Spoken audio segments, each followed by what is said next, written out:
myself whether, apart from SML,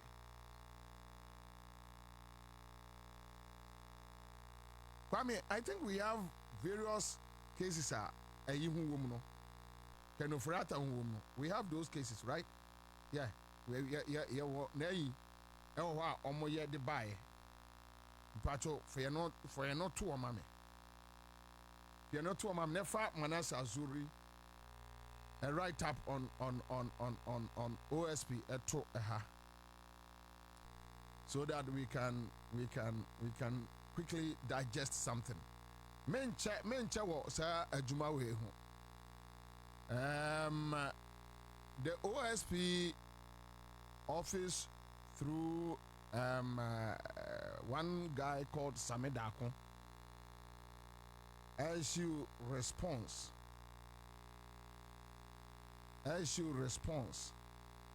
And your official though, I learned say na a banter between the two on social media. I think Samedako read a friend is say Manas Azuri ne concerns the issues are raised about the OSP office. How OSP office no handle the SML and Kenuforiata in particular.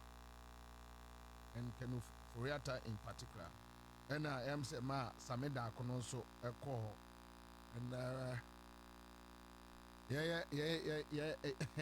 but I read the response and yeah, that's it. Okay, so Eric Derry, Bonfanche, your Facebook no call off Kakra. So quickly, near say your technical team no, and now almost bringing it back, and we are now back on X platform. Facebook, Canadian, kada.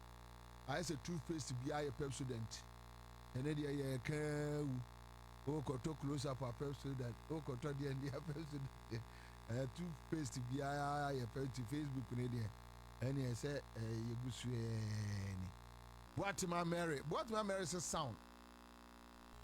Want to be share or spaces. Now, I'm from here at the chain.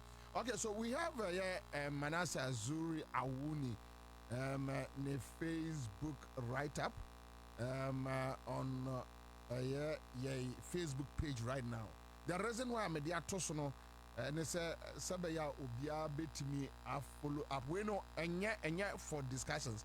Yeah, the Chumkake and Julia Jackson say very low sound. Yeah, I don't know. Okay.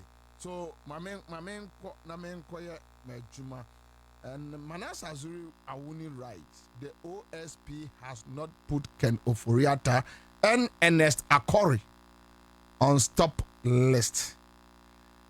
All right. So by Manasseh Azuri Awuni, I read critics say the office of the special prosecutor slept on the job and allowed Ken Oforiatta to leave the country before he was declared wanted. Apart from Ken Oforiatta, another accused person in the SML scandal who is also at large is Ernest Dakon Akori. The special prosecutor Kesia Jabin has said that in the Accra100 administration, the OSP was powerless because Ken Oforiatta's cousin, Nana Akufo-Addo, was president.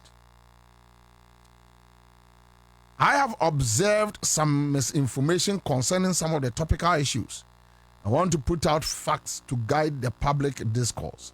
Some of these are facts that are known to me because I led the SML investigation and petitioned the OSP after our investigations. As an investigative journalist, I've also actively sought some of the information to help us have meaningful conversations.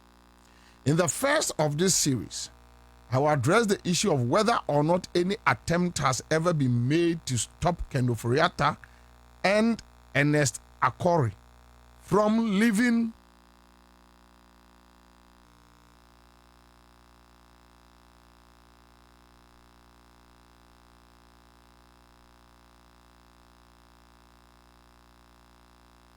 Okay, from leaving Ghana or arrest them should they attempt to sneak in. Okay, 1. So Manasseh says, I have run checks with my sources in security services in the past and current administration, specifically the Ghana Immigration Service, the National Security and the National Intelligence Bureau, formerly BNI. I have also cross-checked with my sources at the OSP, and here are the facts I gathered. 1. Stop list. If the state wants to stop a person of interest or suspect from leaving Ghana, that person is put on the stop list. The institution wanting to stop the person, according to my sources, often writes to the National Security Secretariat. The National Security Secretariat will then write to the Ghana Immigration Service and the National Intelligence Bureau, formerly BNI. Even when the NIB knows that the Immigration Service has been written to or copied, it still officially writes to the Immigration Service. Sometimes the institution seeking the stop order writes to the Immigration Service directly. Point 2. Point 3. No, we a quick move. Point 2.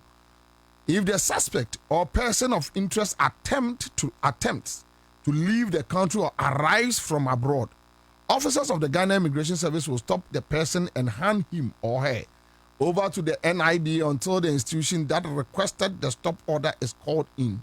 It is a collaborative effort. The primary contact with the wanted persons being the Ghana Immigration Service, which means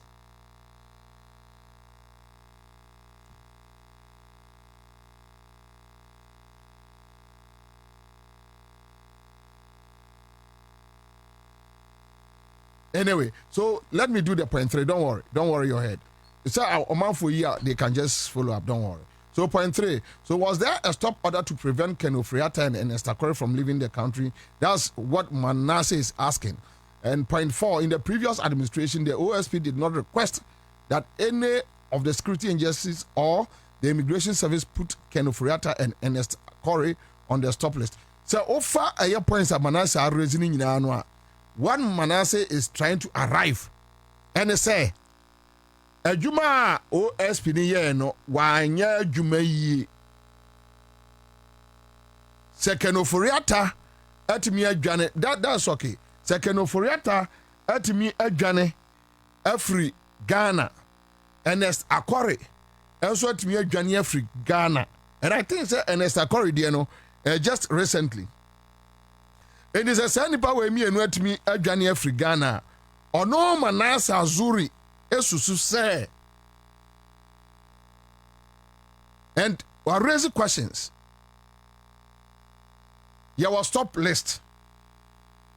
Say obi ye pe obi ache no Ghana. Na yesusu say sandy pa no betimi adwane. Eku a omo penipa na ache no say ye CID, say ye Yoko. Say ye whichever institution, OSP. Otimi trauma immigration. And also through other state security agencies. Say, oh, assume I see way. You the stop list, you not to stop list so. Sebe ya onya kwai enfri kroma. Manasseh ni problem nyina no. That is the issue. What reason? Which is legitimate? Yes, which is legitimate. You can't tell me Manasseh any point. Which is legitimate. As to whether that time the OSP Troye, but I don't say you're too about we are. Don't say you're too about we are no more. I'm by swearing in one at Ken Ofori-Atta you. So as to whether so much Troye at the national security, which was still in the hands of the MPP, and we don't know, but national security NDC and for appointees by you know, or more but two BB sa. Do they have any information to that effect? Another issue where they are Aquarino and Esther Aquarino, Nancy no Johnny. Into a no dear no so no dear. What happened? Okay, so this gentleman, Sameda Akwa, responded to Ken Ofori-Atta, to Manasseh Azuri. And I learned said this Sameda Akwa guy is working with OSP. In what capacity, I don't know. But I am say a banter on social media. So this is not an official statement from the OSP, but this is a response from one Mr. Samedako. Okay, and to me just 2-3 paragraphs and deal with it. And Samedako writes, response to inaccurate and misleading claims by Manasseh. I read, Chief, stop pretending you understand the work of the OSP better than the OSP itself. The facts you have put out regarding when they left the country only confirm what the OSP has consistently stated. They traveled while Nanado was president, and it would have been pointless to attempt stopping Ken Ofori-Atta when the presidency had already granted him clearance to travel based on medical grounds. The special prosecutor never said he wrote to the security chiefs at the time to stop him. He said it was pointless because his cousin, the president, had already cleared him to travel. And he had also written to the incoming chief of staff stating that anytime he was needed, they should invite him and he will return. In any case, the heads of institutions at the time had refused to cooperate with the OSP on several occasions. Your argument about the travel stop list is immaterial. This matter involves an extradition process, which is fundamentally different from the routine stop list mechanism. We are working to bring them back. You are speaking as though the issue is about preventing them from leaving. Trust the OSP when it says that Ken Ofori-Atta and Ernest Akore will not be able to sneak into Ghana under any circumstance. They are under constant watch, and if they attempt to re-entry, law enforcement will intercept them. Okay, so all right. Somebody says Veronica says, Bobie, I think Samedako is a research officer for OSP. Okay, all right, that's fine. That's okay. So let's be clear. This is Samedako here. During the previous administration, it was the heads of certain institutions who were accused of non-cooperation, not the institutions themselves. Those individuals are no longer in office. And let me repeat, your petition, in reference to Manasseh Azuri's petition, which we are grateful for, stated that the perpetrators intended to grant SML about $100 million over 5 years. However, the OSP investigations revealed that the actual intended amount exceeded $2.7 billion. The OSP has done a solid job so far and has already placed the suspect before the court. Our focus now is on prosecution while simultaneously working with the Attorney General, the Central Authority, on extradition. This is our priority, Chief. All right, so this is Samedako. Samedako, person okanyina no ene say. And I think Samedako ja bakuom. Manasseh Azuri mentioned two people, Ken Ofori-Atta and Ernest Akore. Ken Ofori-Atta and Ernest Akore and free krom ha eda baako. You understand? Ken Ofori-Atta and Ernest Akore no. Samedako omo free e krom ha eda baako. We know time your friend say Ken Ofori-Atta free krom ha. So we accept that explanation. I'll contact the current chief of staff today to find out if indeed Ken Ofori-Atta trauma and say anytime be omuhiani biano obeba, and whether the current chief of staff, Dr. Julius Debra, are taking any step to remind Ken Ofori-Atta say, oh kono, let us say na ademayen. And as I would do so, you only one issue, one aspect. The other issue is, and Americano, Samedako just mentioned a Ken Ofori-Atta issue, but I think that with Ernest Akore, he became silent because Ernest Akore, Kwame said, means Ronya Ernest Akore free Ghana has say and Chebia. Right? Ernest Akore, Ofri Ghana, yes, who are Ghana, say need 2 months. If you can check, you can cross check. Say Metisu dia, and Sameda ko edi acheme semetia on fan cheme.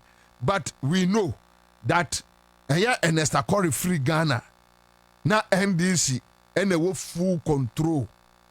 So if Sameda ko ne first explanation is anything to go by.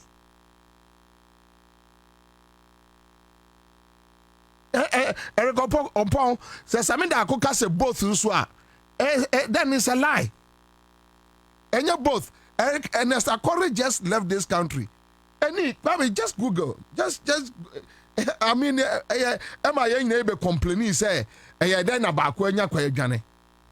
But as a communicator,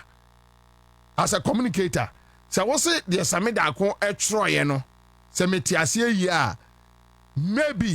Maybe he deliberately mentioned the two and quickly scaled down and was zooming in on Kenoforiata to explain Kenoforiata and Oja and Ernest Akori. How Ernest Akori, because we're explaining say Kenoforiata if your mind wemu or throw letter ma current chief of staff. Sata no nyama chief of staff. That's the interim, that's the MPP in all power. Which with that explanation, I agree. Even with the national security, MPP was controlling the national security. Before that, in Sokrano, that presidency, Accra100, Akufo-Addo was still in power. So those explanations make sense. Trust me, it makes sense. What about Ernest Akori? Ernest Akori no yare. Onoso no kwahwe no yare. Why no ochro man no? So let us get it right. Let us get it right. Common yedi. We want to help find solution to the way our project get as say any chrono as ya dore or minor. You per se you find a way and deal with it. So and yes obia baby I more problem kakra was Sameda ko a statement and as a communicator I have interviewed people. Him Sameda ko I think sir if he'll be the guy I know Joy FM. Me know ya kola no ba Joy. Obeto me na me wa Sempa FM multimedia. So we all worked in one building. Right? So say Sameda ko no aminim no dia say be obese bi aminu yaketwa. Right? As a communicator Sameda Magine etoto ho a because he touched on the two, then he scaled down on Kenoforiata without mentioning an Ernest Akori issue again. And there's a big, gap there. I'm not going to say that a little bit gray. But you're fair non tour. So this is Manas Azuri issues of raising, and this is Yenya Sameda.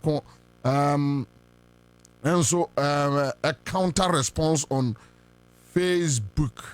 But Asami on this whole Kenoforiata saga, that I think Ghanaians should avert their minds to it.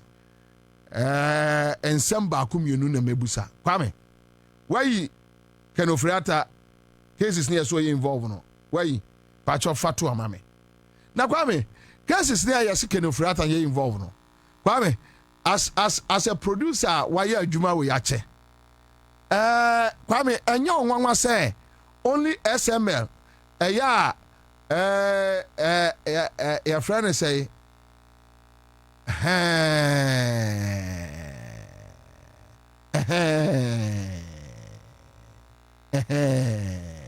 so Kwame, so this is Interpol red notice on Kevin Ofre. Mananimum free so. Kenoforiata animum free so. Mananimum free so. Why anim the enfanye? Why anim any enfanye? Why anim the enfanye? Fenanimbra, puano, meha many. Puano, nyanshin anim. Aha, yansha cromfo, anim cromfo. Okay, so this is Kenoforiata. So, Oforiata, why Oforiata is back on wanted list, Interpol red notice. And this one is coming from the office of the special prosecutor. So, one, under investigations by the OSP for 5 key issues. Petroleum and Minerals Revenue Assurance. That's a contract between Strategic Mobilization, Ghana Limited, and GRA. Yane SML no. Electricity contract termination. That's cancellation of ECG's agreement with Beijing BXC. Sa your friend is say, oh, electricity is Ghana ko kodino. Huh? PDS. National Cathedral. Procurement and payment processes. Ambulance deal. Ministry of Health contract for 307 ambulances. GRA tax P fund. Handling and disbursement of tax fund account. So, the legal moves are there. Recent developments, we don't need it. But these are the key, cases that we know officially. Right? Yeah, Kenofriata, yes, say, or ye involved. SML no. But me who bibi. And the 5 cases ni nyina no. OSP nkwana investigate yana. 5 cases no onu nkwa. And I say there are security agencies like Yoko. Like a friend say the CID office. Almost yebi. Almost handle matters ni bi ana. Na omono de no say na esi ko. Akosi say attention ni nyina ko SML no so. Any agya PDS that to. Any agya National Cathedral to. Any agya ambulance deal at all. Any agya GRA tax P fund not to. Something is not adding up somewhere. I disagree with the OSP office on so many issues. But I think the NDC executive arm, the central government, headed by the NDC government, and some no Ghana for. It can be said a OSP nkwana ebola lase. That is my position. Me Kwabena Bobie Ansah and I make say mucha tape na monfa nkoma ayenin.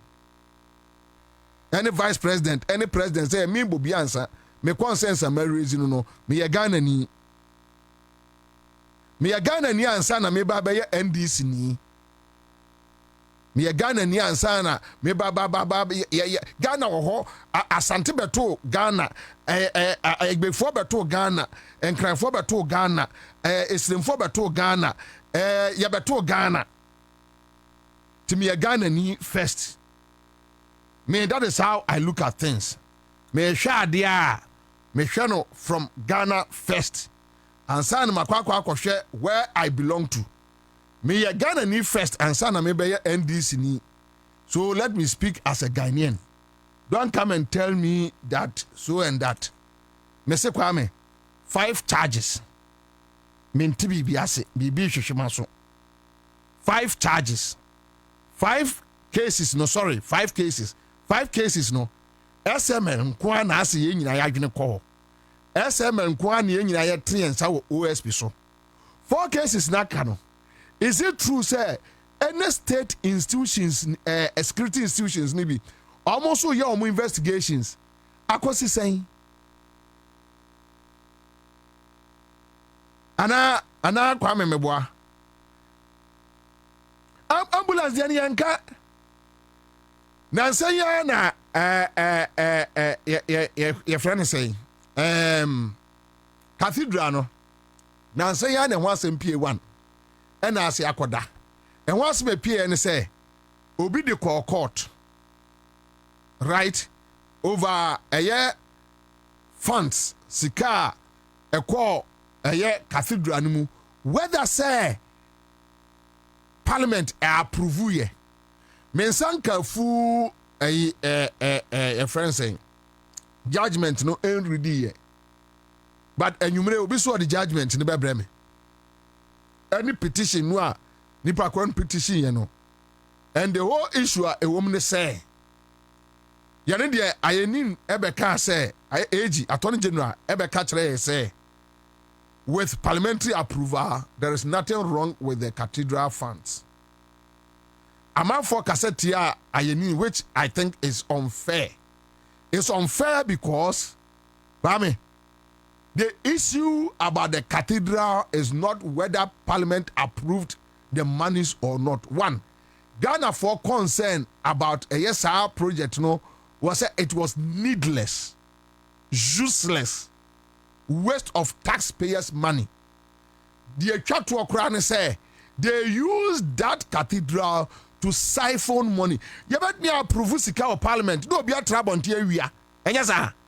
So those who were, going against the Attorney General, me said who be na unia no tano. But me where I stand. But I will get the full petition and read it and find out. Say yanon kwa na nipa no at the court. Right? So you don't know that. But Kwame, the point is, can it be sent to 5 cases, 4 akanin still OSP same. And that's Attorney General also no ebu on some ebu yoko some, but maybe Kululu Bia Kosuntin, they are not able to tell us. Yeah, Kwame, me can't say we. And the presidency should listen to me very well. Oman Sheya and Sembe PP. Say, Mr. President, I Sheya. And Yama ebe pie ewa keno foriata asemwe mu no. Bro, me Bobie, I have been advocating. Say OSP office no. Wamuntum pam no chanu. But Yama yet any the yehu any the kind of things we are reading. And your public the things we are reading on the quiet no. One Sheya a pia bontim boom and akatuna brose. Yeah, keno foriata sum krofo afidie du akiri. Yes, was some crofo FD edu achiri. Eje bumu a wan hwe ya eni amanfo be advocate say yentoto central government num na Ghana ye ya ye ni ye ho so period. Because amanfo was reason why omo de call eye post ekoto aba. Amanfo reason why for 8 years we stood behind John Mahama. Enya se ni eni adwuma yo. And yes, I mean, Bobie, na me nim sa John Mahama winia sabe one ne ma ene na busuafo ne be fili o won be fili a cheme na ye nim na ye aware, but some of us be na oman no direction no e kono na ye suro ma ye ma a future. And that is why we fought with everything. Intini ya de ye kra ye sunsum ye bibia to see mu say no say enye JMpo enye NDC a we won't allow anybody to run the country like this.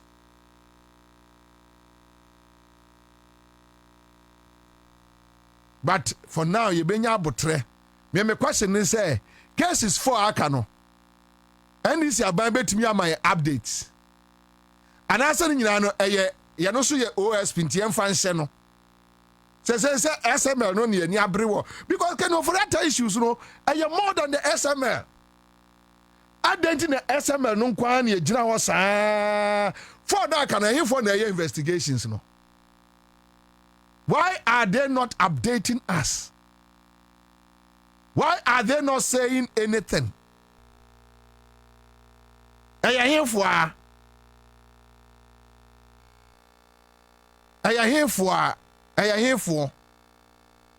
na investigate sir and yema phone. We want to know. Ghanaians want to know. The street want to know.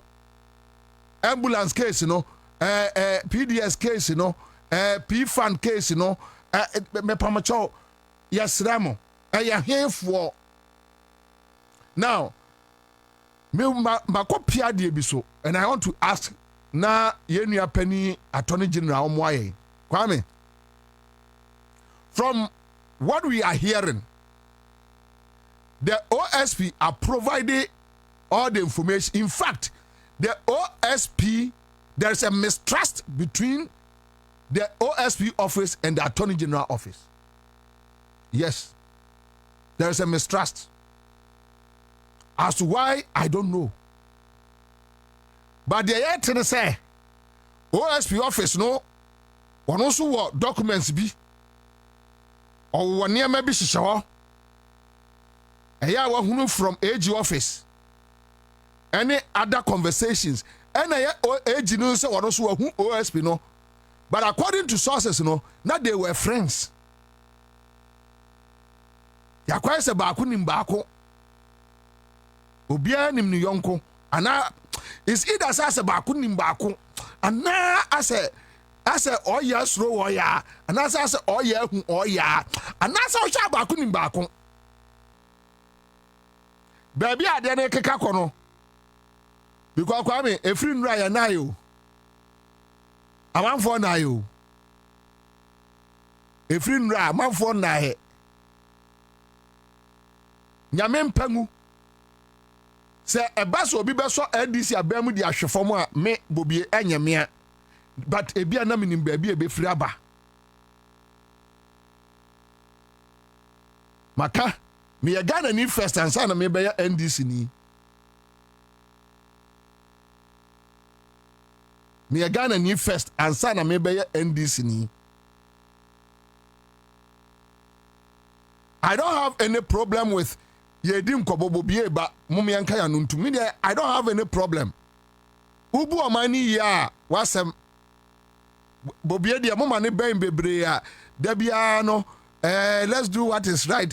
Aso no nkwa na owa integrity. Me ni integrity o.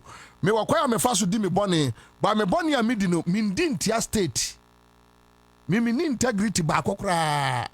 Yes, but me ni me boni ya midi no mindi ntia state. Me di tia mi amini pedua. Ya ne dia nya wasem.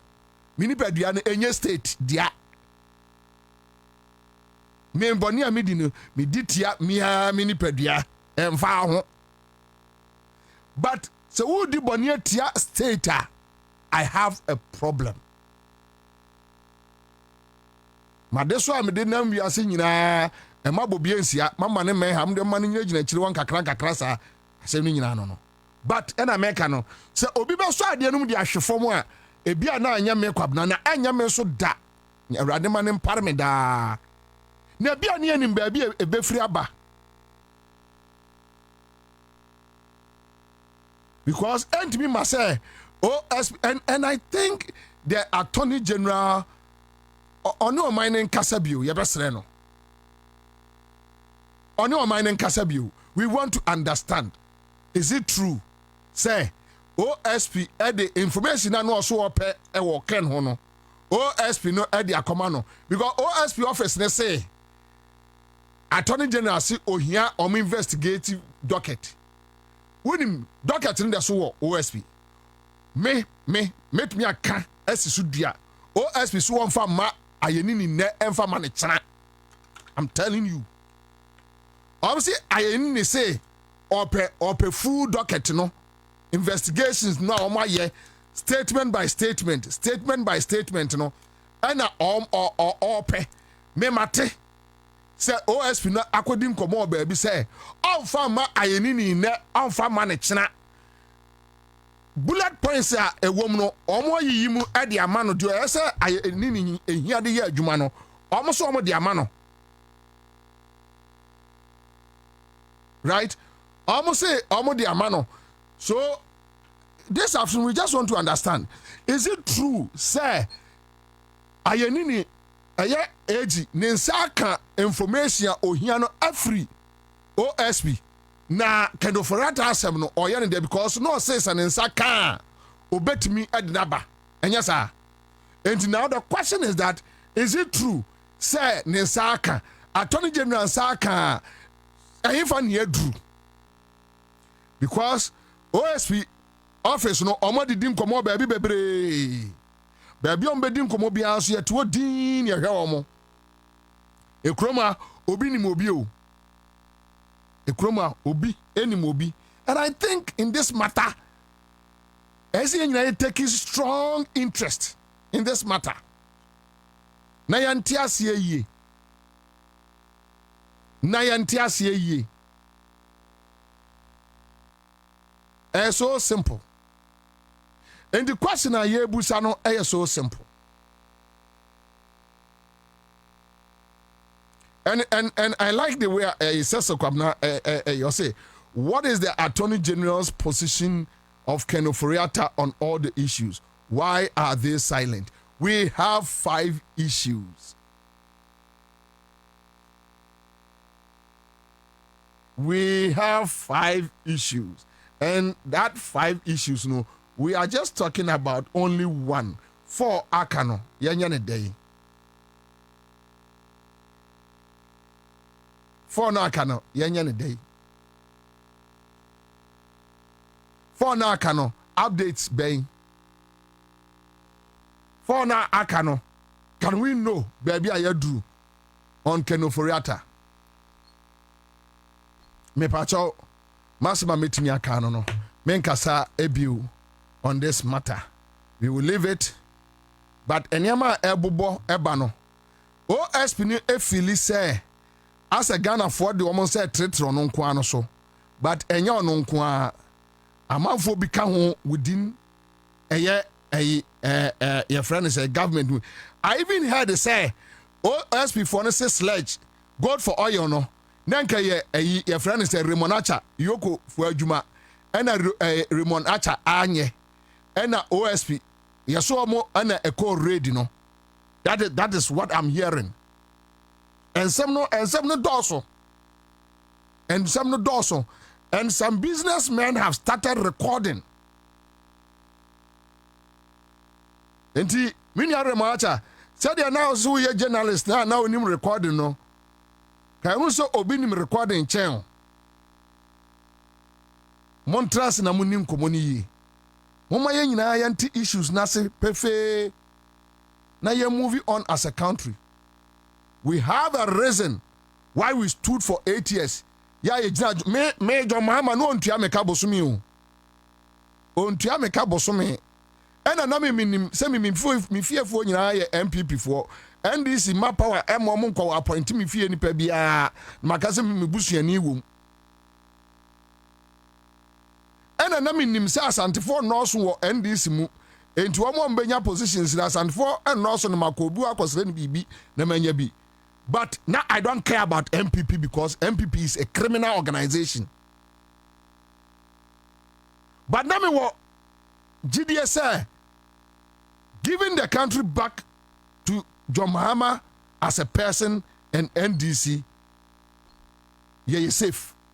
Some of us, you're inspirational. I did drive here for 8 years. We stood behind John Mahama and NDC 24/7. It's not saying that your name say you're young kwasi adwuma. Near Yahweh. We are aware. We knew it. We knew, but me and young kwasi adwuma mama because samre enka me $10 ebi abeye 20 cedis and I say 25 cedis. Samre no enka me nim baby o my way nka aduru. Ka me nim fuel prices samre baby aduru. And the milka chance my young kwasi adwuma me young kwasi adwuma. At least I have saved the country. Now if we have been able to save the country, ya what adia ba kwa say side to aso. Adia side to aso is to safeguard the well-being of this country. Ese so on my way mu e jira ho pintin. Ni anwena se pintin. We can do all the infrastructure works. We can do everything. Mama omanfo nya idea say corruption abaye adwadie ya politicians edi. One day of Ankwakwa ne expressway no, you wake up one day na nkola de atuo gina kwan no mu. Awia. Ade a wo se wo watimi ayere wo ho aye infrastructure no. One day bibi besi Ghana amani nyina asai ni asia background zero. Because we are not ready to allow some few people to enjoy, to steal us. Now kwaya say we kata we achi, now we are kata we achi. We are not ready. enti mo mayehu mauto me ni attorney general number eya na ya mo se me ben ho me pacho but we a public discourse me jina oman mu ni nyina nam 4 cases na aka no o mayehu why na handle OSP and I say hwan update no way so simple Kwame for ministry of the na me to no on Springfield mesra mampani Kevin Ochre Springfield oil ene aban adwadie no a omu bedi no mesra mo monhwemu yi na nkofa asemo ama Kwame Kevin Ochre ne photo ha fato ama me so ni no Kevin Ochre spring oil fa ne picture to a na fa gina po a picture to a ye besra mo ye pamochao mama nkofa eye scandal bia ma ye hu bibia enye yi ye sra mo ye pamochao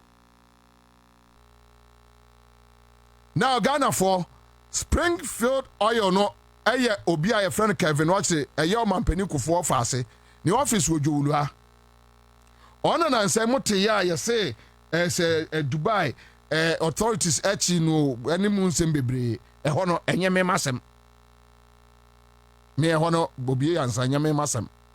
Okay, going forward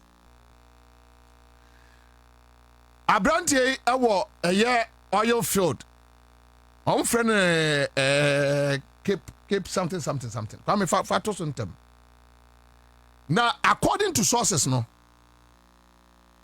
Okay, so we every Ministry of Energy and Green Transition, not just a Janapo.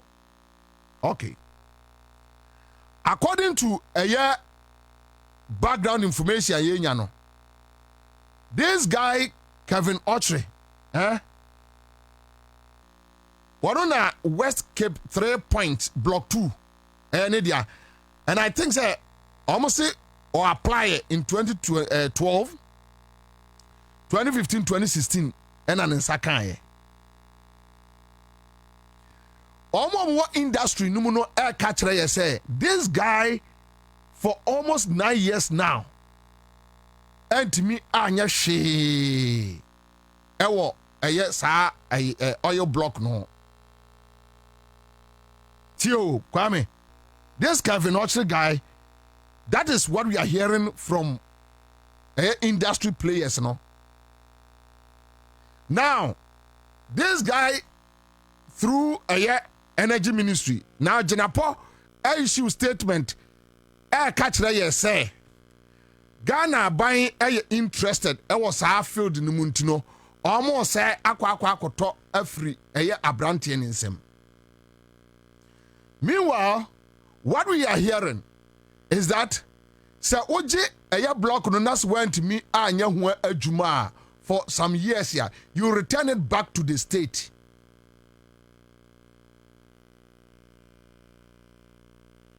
Say Jinapo say, Oma kofa consultants,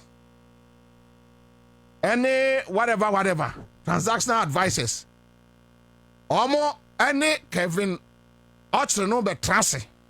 Na Ghana baya kwa akoto oil block no, Abrante we free Ghana ban ho no omo ho ka onye ho hwe yeso sika se ka wa boye kwa akotua na yaje ye friend say oil block no afri ni nsem and the ebinum kan say free money na Jinapo no mo kwa akoche yempe yempene ton yempene noa yempe japa di bia Omon trust no omon hwemu ye na omo emekirekire mu nkire Ghana fo before it's too late. Yempe bia for now yemmo bia sobo but the amount for and some of us we strongly feel that this is a scandal cooking. this letter from Energy Ministry scandal kukuba na edi asembeba. They should sit down. Ni nyina explanation fairly.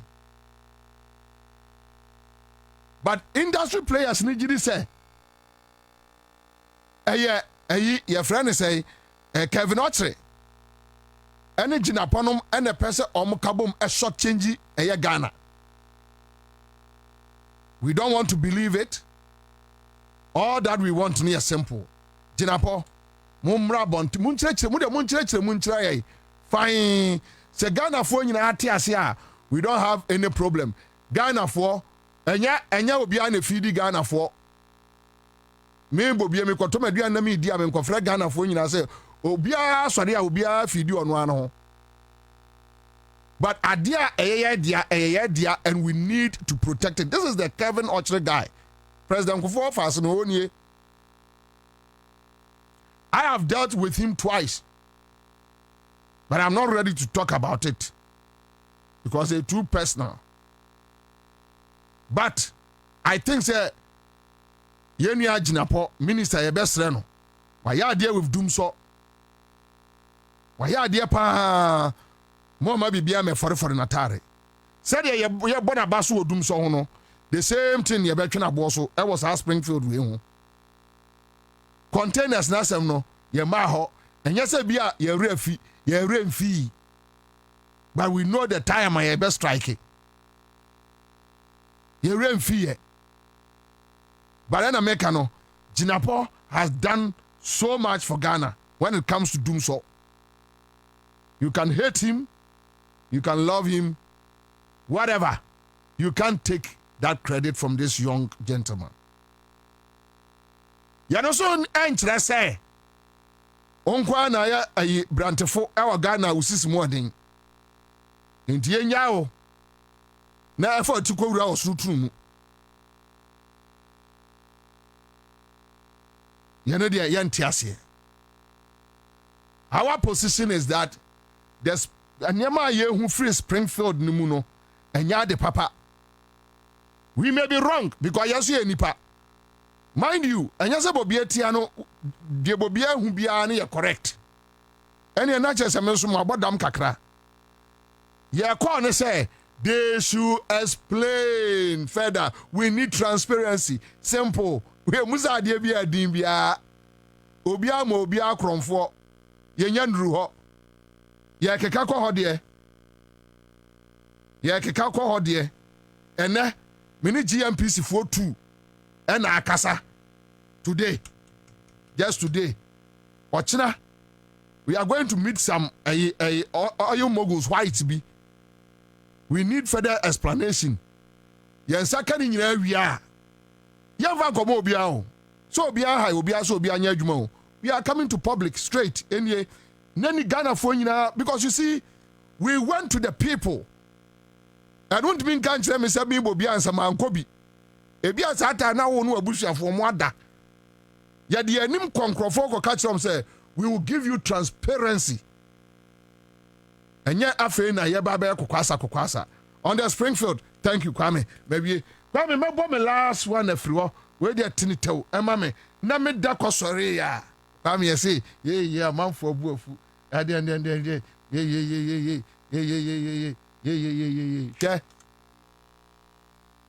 Ghana ni bia wo temi awia ntemi ye.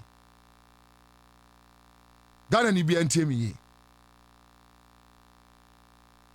NDC John Mahama. Omo ba no. Na nya so omo nim problems e wo ho. Na they know. Na omo nim problems e wo ho. Now they are aware the unemployment rate. And I know JM can say me there. Once a Ghana force for no man who say Ghana done a construction site ma enye omo. Hwe Kwame. Be bia be fe bia asen. And eso mo se send kakra.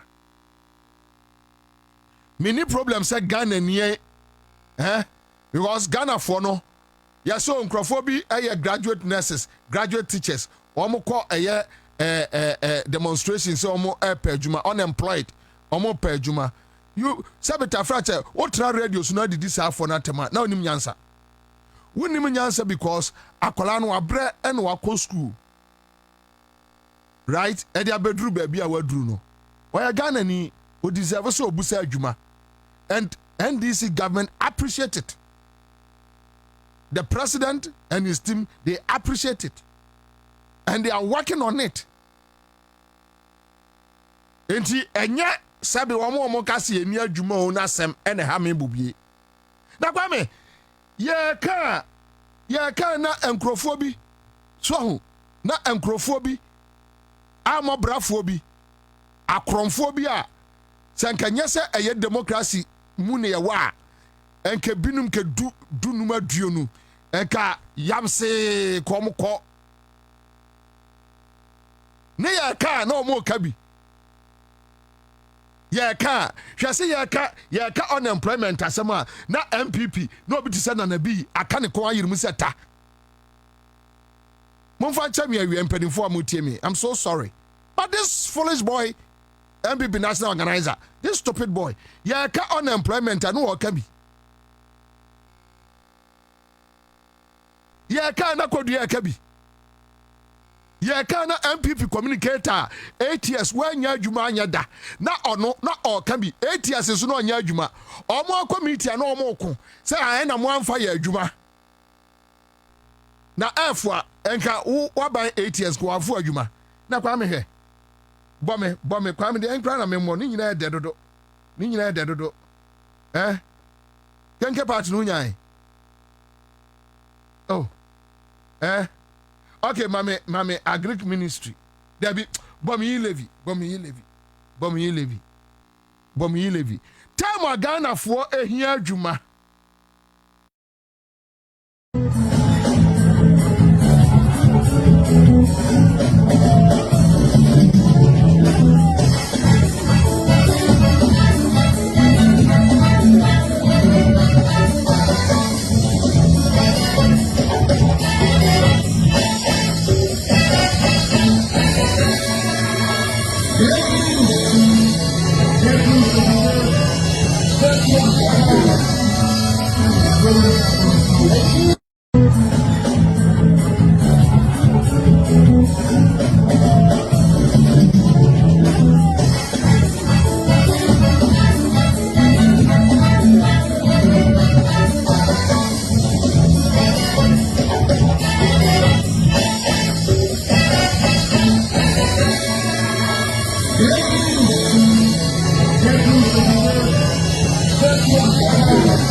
nurses, any teachers, graduates, unemployed graduates, no.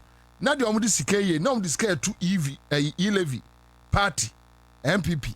Na ye kagana asema na MPP ni baba bekabi.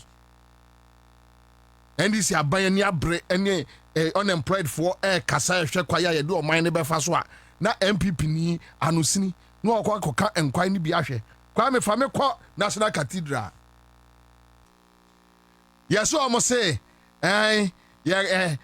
unti, and I almost called it almost de enkoko.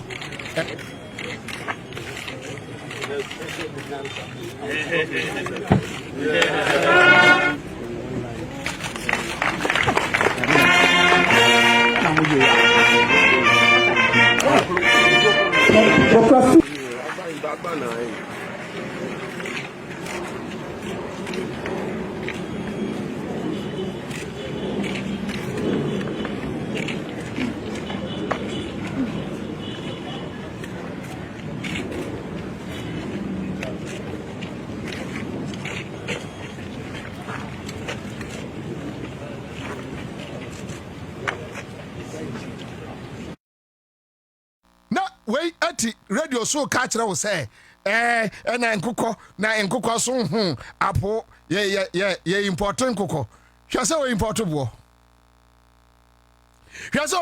bo kwame hwa kwame mo fa picture na nto ase na me de na emra a video no kodi say na emra sa Kwame hwe wahu sa nkrofo wahu se wodi wo mo achi a wanhwe yi a wahu na wo mo ama waye nipa bonini wanhwe anu aye nipa bonini wo mo ti radio so wo mo radio no so wontumi radio ne asase na ye import ayi a friend say enkokọ na ndi si aban import nkokọ na nkokọ so ye import nkokọ na ye import abo ye timi import abo hwe Kwame meka ayi MPP fo asemo a na Ghana fo ntemase MPP fo aka kira ye say ena enkokọ nketenkete no ena sese die enkokọ nketenkete no yese omu import na akokọ so ye import akokọ yese omu import ebo omu de ebo no omu import o so ebo no omu import yese omu import ebo me da se first year Famiko Agric Ministry. Me chira mo niam miensa pe Ghana for. Me chira mo niam miensa pe. Yeah.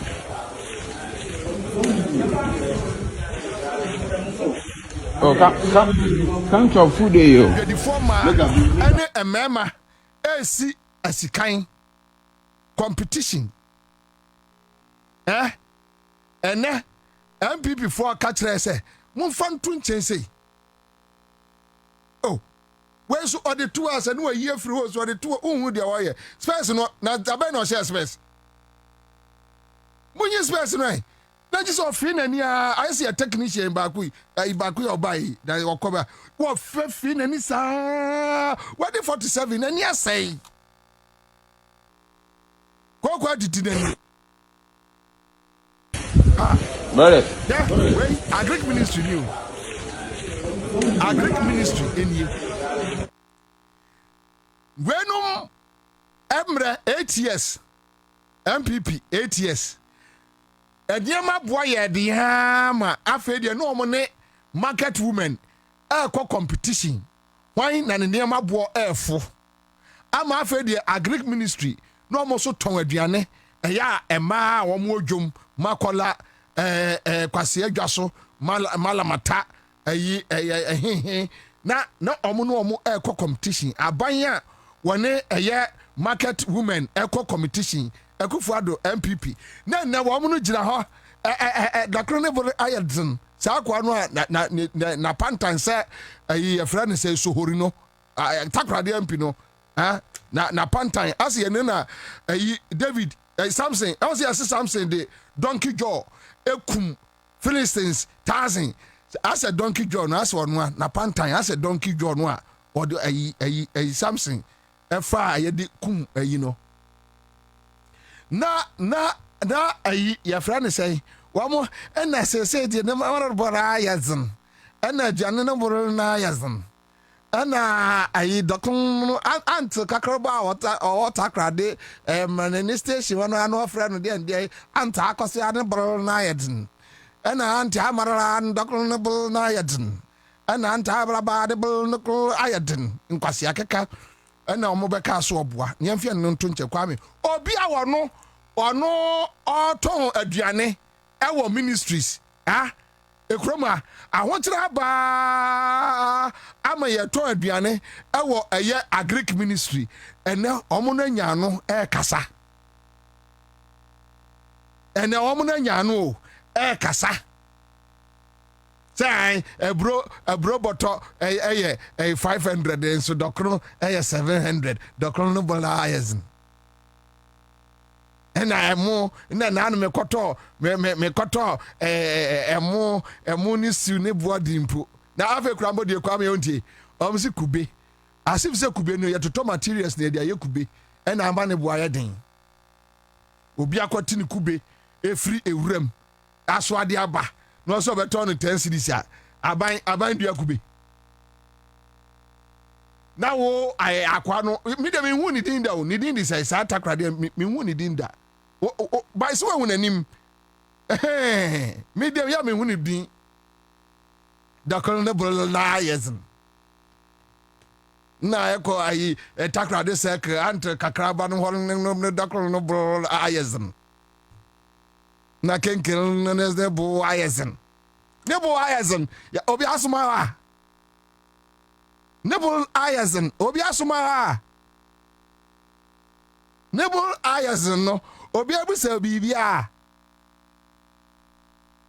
Oh, kakada. Because Mientia, Anti Aquasal Nabal, and the doctor no ball ayed. All right, thank you. That's it. Live on Accra100.5 Citizen Show. And just a reminder, say, you drew baby pain, you free baby, and your baby drew baby. And I think say Ghanaians and Shenanso. Say yes, you free baby, and your baby drew baby. We are not going back. We will sanitize the system. Yes.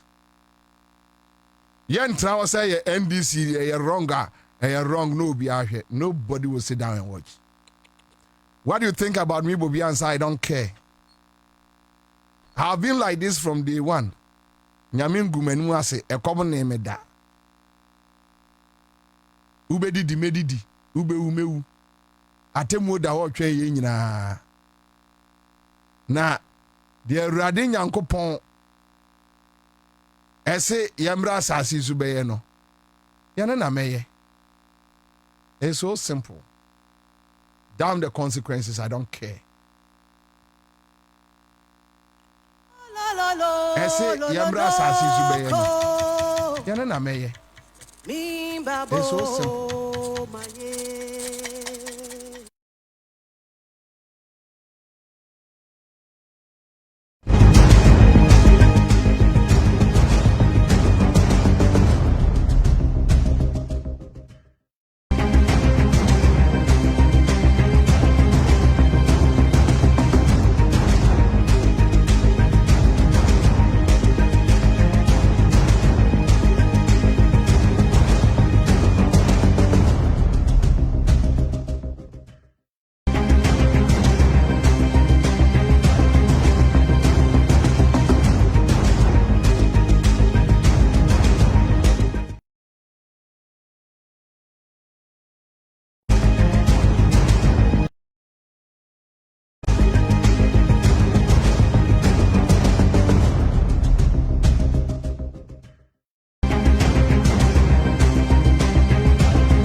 Brother.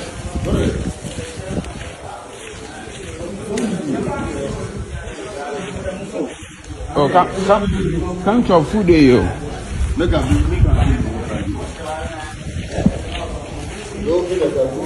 You open already. I know lock answer. What's the enemy?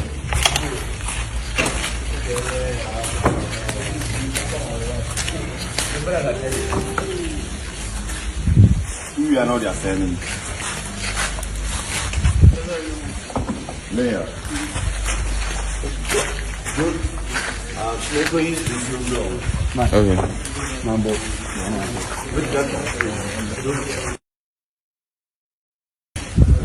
Brother.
And today we have the market controllers here in the person of Accra100 Vice President Transport Forum, Mr. Richard Amamo, Deputy Secretary General, Mr. Samuel, my big uncle, Secretary Food and Beverage Association of Ghana,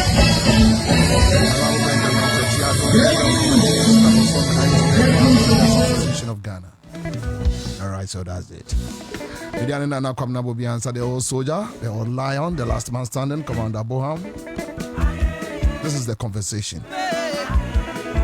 Let's have a national discourse. We can't fail this time around. It's so simple. And for my mom in Akwaba. Boko dear. Finchaba. Angry. Yes, sir. I don't know who watches. Who watch you? Watch a papa. I'm say from last year, somewhere around November. And you share last time you share, no. Now I did Kotuaba. Anyway, yeah, what are you? You are that room. The radiasi. Market to say. Oh, yeah. Yes, Ghana, you didn't be any work as a Yeah. they are because on him Colorado could do fees. Yeah, they are Yakupo Bemodi. Ami. You won't come. You are there. And Adiaba says, we are Oboba and I and Adiaba. So you're calling Be a crapping. a crapim Nico, and I do crew. Nasamo Crano or Buffa. But my money free as Santamanpo. Combination with the Yeah. And I'm asking on a chamo as Santamanpo, a master. The way they improve, I want that. Combination in the I say as Antuman Ponini I been yaw. A colladin take us a crack. Sacro from your moa. And Colana so deno. We get be being anyway. Thank you for you. And I think so we all know the indicators. We are going to have a conversation. Very honest one. You open already. Indicators available. Right now, I think we are doing a single digit inflation. We are doing about say and I almost say pressure kakraba a dollar cities so. And say we are doing how much? 11.2. 11. That's how. That range, a little above 11. Oh, okay. I tell you, it's okay because you also do September to November now. And not pressure no demand. Yeah. First on Quebec. This is the first time I mean so far. Let me say yes. Because your stability power so far. Oh, okay. Can you first now? And can I call that? More expect to say you December mu deep no a better Diana. Yes, sure. So 11.14. 11.14. 11.14. A bad jet in crop in could do 12 cities. Because you know, you can't manage. Okay, I can't tone. And a good night, a gusu a ba, a gusuba. O say so all of Tony Mana and our Pisika giddy not pressure abetoso. He say you're going to many navy. It's now China say no, canton fair now. It will be not unya flat to China.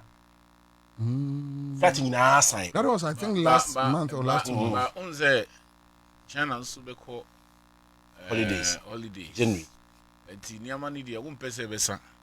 So, yes, so no. Kwan na be kwa kofa Tony Ama. Oni wi anso man food. Tony Ama no so bet you afraid. What I say, enti say na money ba you still need money to pay for it. Enti as for dollar need there, we dey ha ebe kokakra. Anyway, so I think ebenya very the movement no won bet uhwe a movement no ye. and yet too much to say in fact panic panic there's a panic right now we were now as at down now we say okay this can to me when you and see there you pay now just say ukwakoto ni ama ne the rate no to a wo de crowd ni ama Ansah what I say we to the see we hwe say we esan say scan be cost rent go to see there sa we need the atwim anyway so let me start with Mr. Samuel Agri, Executive Secretary Food and Beverage Association of Ghana. Omo de no na omo manufacture no ha. Yes sir. So but chief say mama nika musa food and beverages mo niema ne bo aba forma ana akosoro. Thank you very much. But on my microphone. Okay. That's it. You better say niema na aba form and as we be jina no ha na jina. But we share from February. I must admit we're the first people to cut down prices even when official reduction and by the Pacho, my Pacho, my membusa de food and beverages. This year, Muniama above form and I say kosoro. Above form. My examples. Above form. My examples. Okay. My baby is 20-liter gallon. Used to be around 750.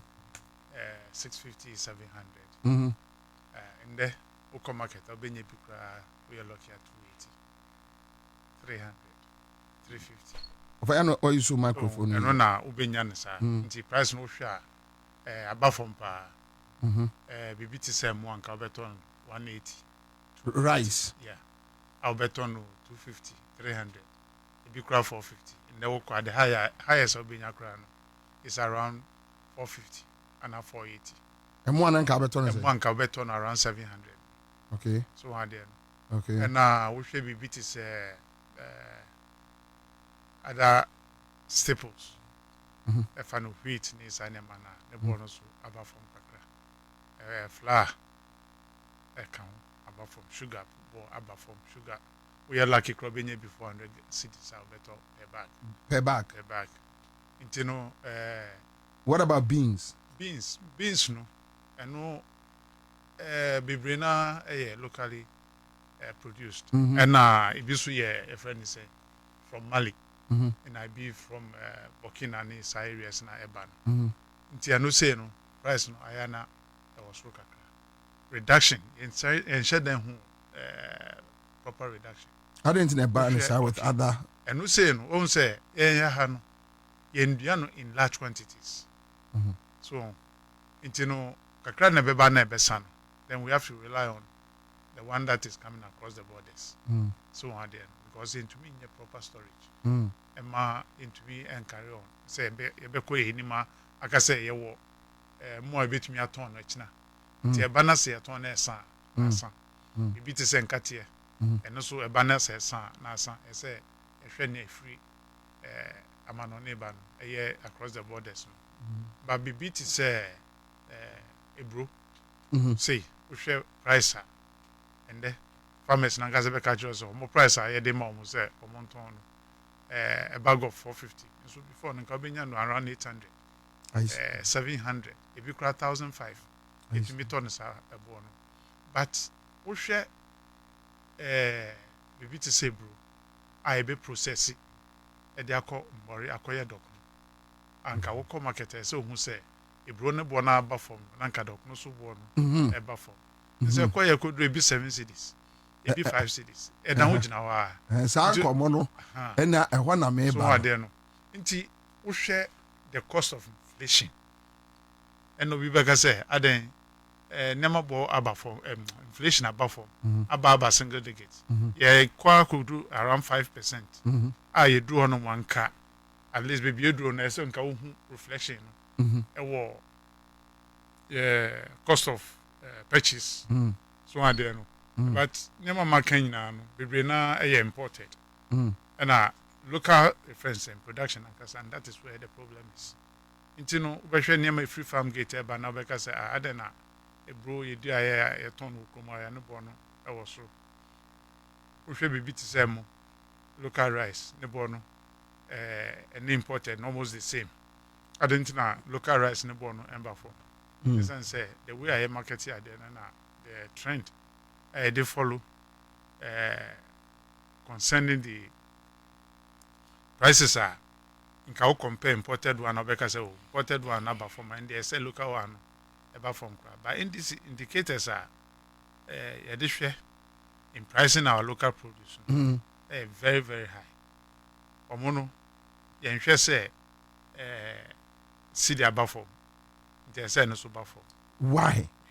almost transport the cost of transport and no na ye ade titru a ema omo yewo and na input a omo de share phone mu no so mutumi e break even na wo de usika share phone na se bo no eduta mo beton na se dwede ni ba no ka je se o ema o ebia fan say 100 cities na wo so hwe na ka wa bo no is around 90 cities nti me demand is 100 cities na emboa nti no ese me ko be 120 na 130 but sa ne ma ne nyina eba form a nka obehun se government ankasa bitumi aka se price am de be ma mo ni muntumi ton ni say esan se price on edama on why ne calculation about transfer calculations be ehun se o ton say a obenya ho fa so nti yem ho kwan ma nkofo entumi ton ni se ne obeton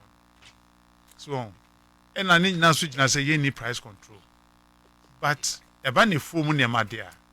Nka ebusu a na say yempese middlemen ebe kwa create problem. Uncle agree. Baby I am one say.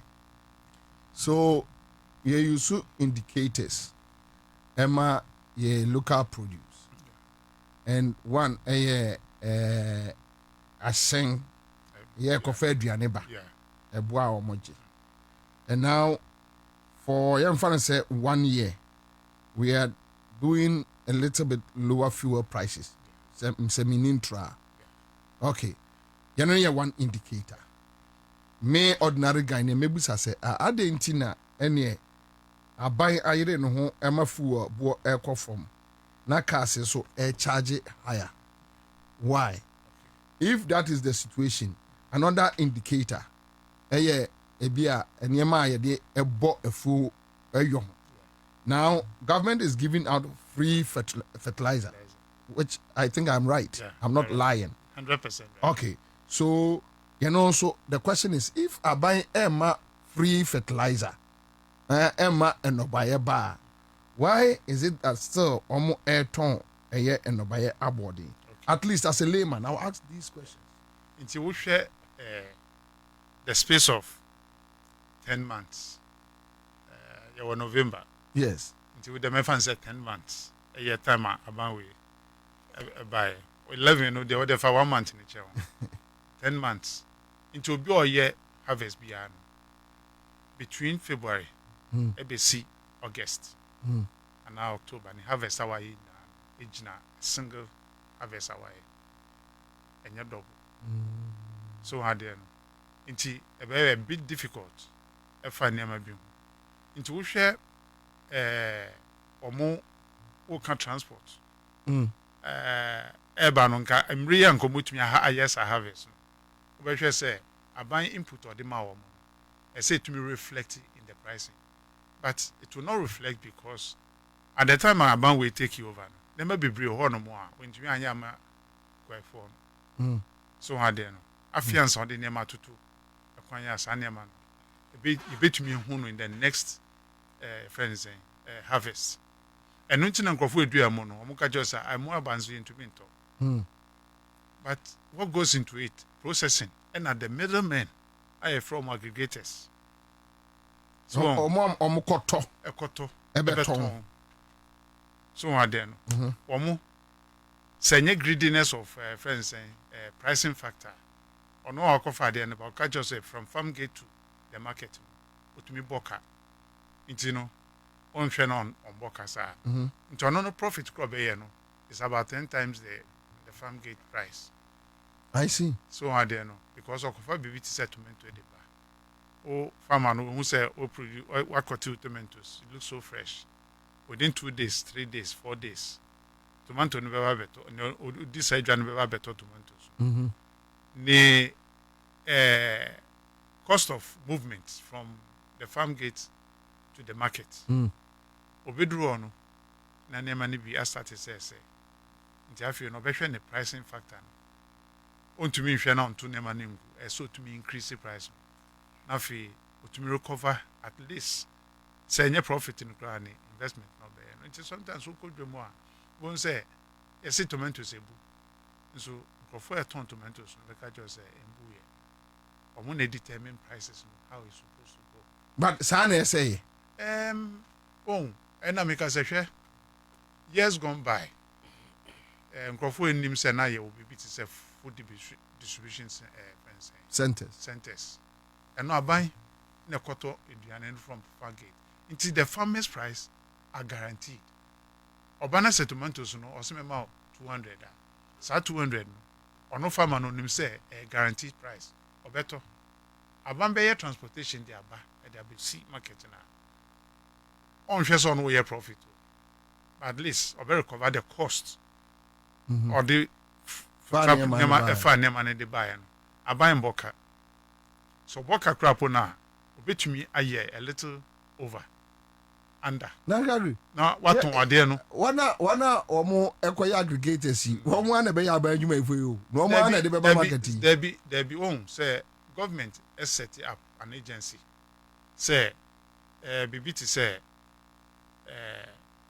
emo a bar cocoa price yenim say okwa a guaranteed price so ton 100 cedis sa no ton e wo emo bia no cost for export for local processing emo e say to me treating no the same into corner say emo no ebua aban se mato I put it in the silos waiting for processing because emo program and the problem kese okuta ni say do time on be harvesting na so mo nyu bi obeto o de mo no kogu a oni processing bi obeye and procedure bi obetumi a control mono humidity nti mo no be go na awo ebi be say nti no be kwa koto no ontumi process so betumi process a ye obi e frɛ no hard-boiled eno no e ho na wo betumi aye sai mo no nyina through the system dam power ni just say uben nuamo no Ansah what to me at the husk na fi wato yen Ghana for the yempe parboiled rice Ghana for mpe so na very good quality so are then inti it is na water brown rice and all but nkofo edi salmon pa in Nigeria for inti odugu ana se hwe na nyewe ya Nigeria for they will come oba ono price obebo no omu nyina ye ba ko pe Nigeria for any choice. They buy them Mali for no more deco, no more processing. Inti ono no price will be nya when the mono say wo no so ton a. Eye mano since Ghana ni be kwakoto. Na Ghana ni beto aye million na ono per fresh one. Inti at the time no any harvest. That is where government must come in. Our to say money na dey kugu. Your friend is silos no and other bands no or they could go on are waiting for processing obey no and no chance of food security until the time on book processing a mono about market no so time now the next harvest are ready 3 months and 4 months or 6 months are ready until and also be kwakoto oto you release the old one into the market now for stability I enter the price never no aggregator na oba beto emu na fiu and I say what the ma enkrofo ye commodity exchange here omo price no on be fix no a fixed price into omo ton a obi antumi koto emu no enye the way open but sisi ano it to me bag local rice as imported rice because the only time obi say emu no the taste is different they say one new emu no na ama nsuo no aba because local rice no be brainer into me wo the way I pese wo Oh. So Average. Yes, and Yamna Street. So this conversation about talk gas lower price. Bro waka. Mumbo waka. Oil waka. At the end there $1 near the other crown put there. Obi kan ye mo brofui. Ebi amfie mienu kra na ye $1 na ye hu bi da. Enti ya na ye nkomo ye. De sebe me sorry edu abonten a ma me to TZ 10 cedis. Ma me enam no ene obi me kwa me de bi sende o. Obi sende me nantwie ti. Ya 500 Ghana. Ni podua ni nyina 1000 omatete so. Eye cow meat. Enso mintimi nto eye cow meat no 10 cedis and 2 aduane so ni di e ma me. So that is a be argument. We share will be no make it that argument no. What will be your response? A bit difficult. Because I know nemo jina so I can say inflation. But when say inflation is bad, I say to me I reflect with you and I say to me reflect what nyamana yeto edwom nyamana yeto. And yes, sir, bibi eno ma yema price no eba for city no. So ni nyina no be gina obi be ka say city na omukọ ekoto sardine crowd ne born say. But we share the city against the import value. So and there no. Inti omo moto side duane o te say na wo kan here me kwa koto wachi ana me koto buko na me koto we price no ekosro. Yes, say, inflation reflecting in the cost of the city. City no, see, and so above from me 10 cities. I'm got to watch here. As I say, me to me to the same 10 city. I say, come to me to a city and a 5 city. Because the value of the city very strong. And so, no, you chrome, no, you is how. Why? You mentioned, say, Titu, all the aggregators, no, example about greed. So let's assume say a greed. What do we do? Obia send me a message and I don't know whether you support that idea. And the person says the government needs to open its own departmental stores and malls where Ghanaian products and the few imported essentials are sold like it used to be under UTC, GNTC. This will serve as competition for the greedy traders who refuse to reduce prices because of politics and thievery. Exactly. STC and new plans should be able to bring in spare parts cheaply so we can go to them instead of abosoke. So what do you think? Now, all can I'm saying, and one American, say government, it to me set up some food distribution center. My example be KTM and KTM, your former your friend is agric minister, or resigning. Osu Usafi. Edu baby na say body o bebre. Nso body into me to body o pro. Yes body anyway. No man crofo kosisa.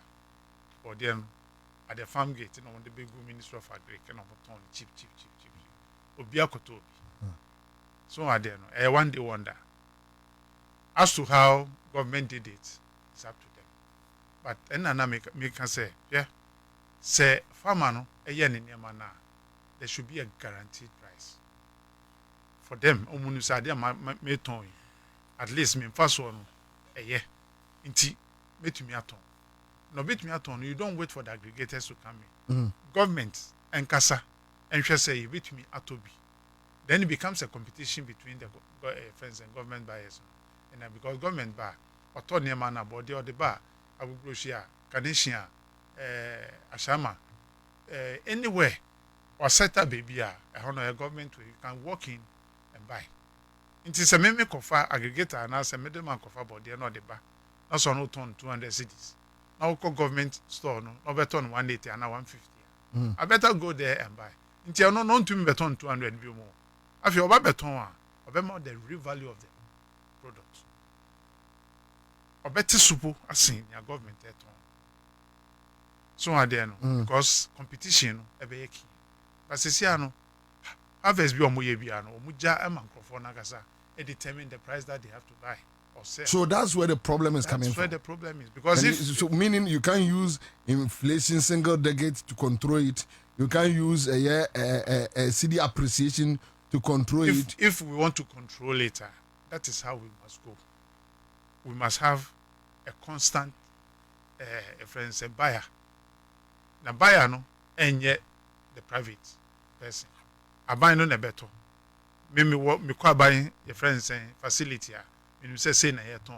On makokoto. And no say sa man ko farmer hono koto ade na on cheat system. On ka say me mema 110 cedi na me ton na mema 5 cedi there be. 10 cedi is on no name because fertilizer or the amount free. Other inputs or the amount free. Into wo ye no na me pese wo tumi ye na wonya mfaso. Eton mema credit, amount credit. Mfaso da so no kitikiti bi. Nti ese mi tumi ton na wo tumi kotua wo.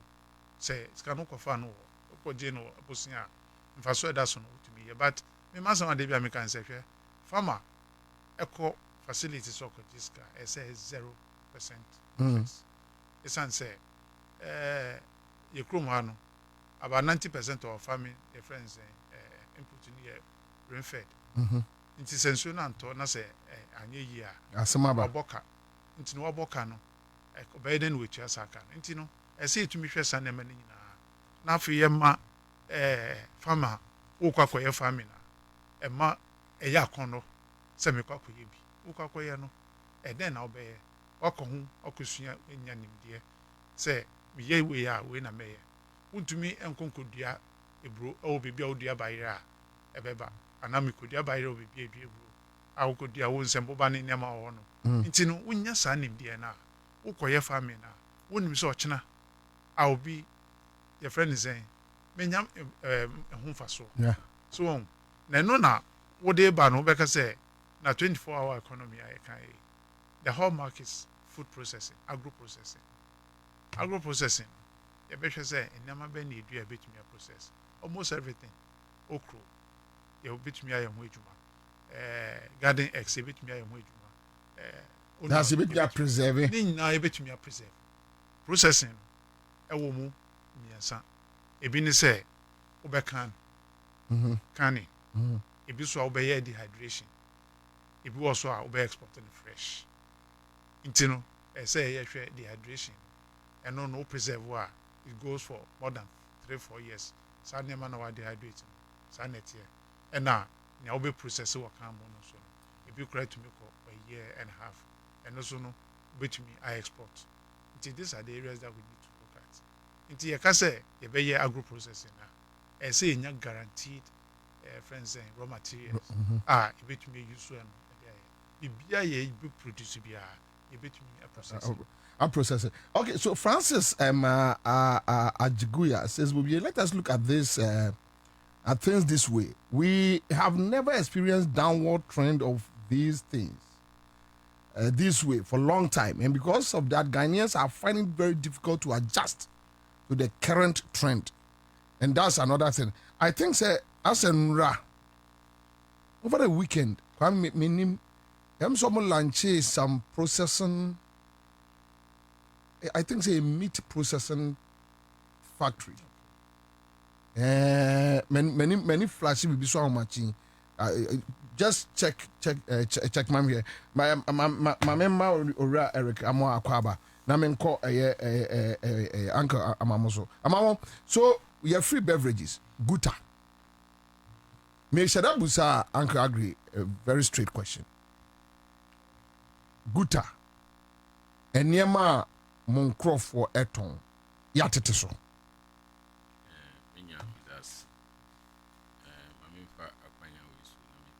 Pacho, use your microphone. Infantia traders nya ewo mokola wa aboso kanshi magazine area. Let us be factual. Yes. Niamano ya titiso. Mo titiso. Ya titiso. Edwadifo atitiso. Me kan kire wo mo mu kwakoto ade ne se. Wo mo mu smart wo mu so mu nkoto niamano. Eye wo mu bi se wo mu yi. Ebi mu wo ho a Mr. Agriculture aggregators no aba bibia nkofo bebre onim say niam na yeto ni say ni boss man is on koto are kokra o say o boss sa receipt ye ma receipt ya numbers wo receipt no so enti ya mu yemfrɛ ni check because niam no uba me sector say musical instruments ya tete so dia be na masa me fan say amplify those days beginning of January amplify CA amplify CA20 ubanya is base 6500 and 4300 upa ma 4300 me ma ba ku so abrosis ya really yes ya tete so but unse boys na yes man wo ni nkrofo no mu nim say any boss no go bisa ogo boss o mu si sa o no ni ati ono ati de ahye no niama you uba krom na wankasa uba krom so the issues no anya adwadifo no a David niama no ya tete so ade no de bia last me ba ha no me ka kire wo say market forces no na ebe adjust the prices because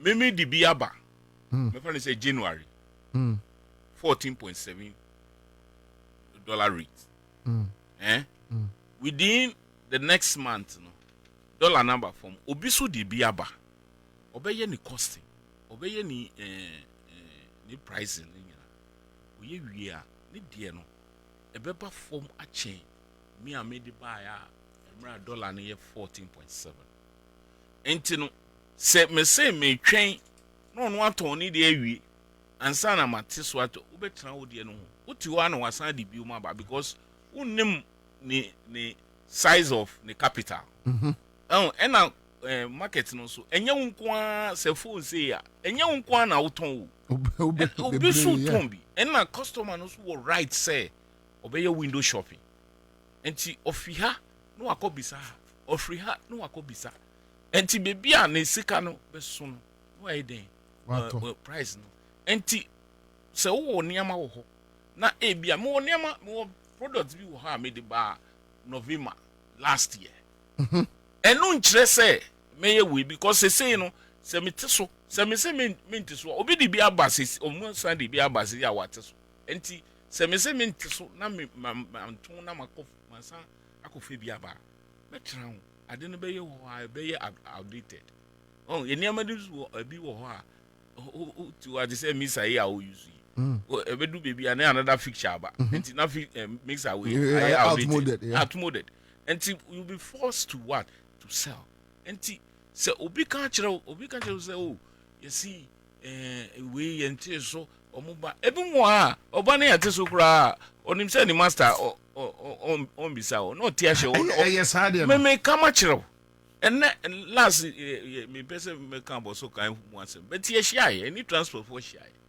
ye bon komo ye nyina ehu se ye won krofo mede man bi wo mu a omo na omo se ade no enti ye hye se ukoto ade na no the shop a ukoto ade no telephone number ye ma receipt je hwe receipt no so na fresh na check u check ya ube hu se ade no yate so upa kroma so de bia me sere se wie watra ama na che ya tisi krom now the mic no akọ shop by shop and I say occasionally no ubema workers ni bi no makọ we no makọ G price as at today the next month no so no masako no makọ che because me catch what are the reference point but me catch say because me ton bi me ton ade ne bi no me catch say mateso say ne ton no enti so ma me scan sisi a me do kwa me yama say man yama wa no be catch me say enti and as I say nyame kra na uko zongoli na usu with your microphone first we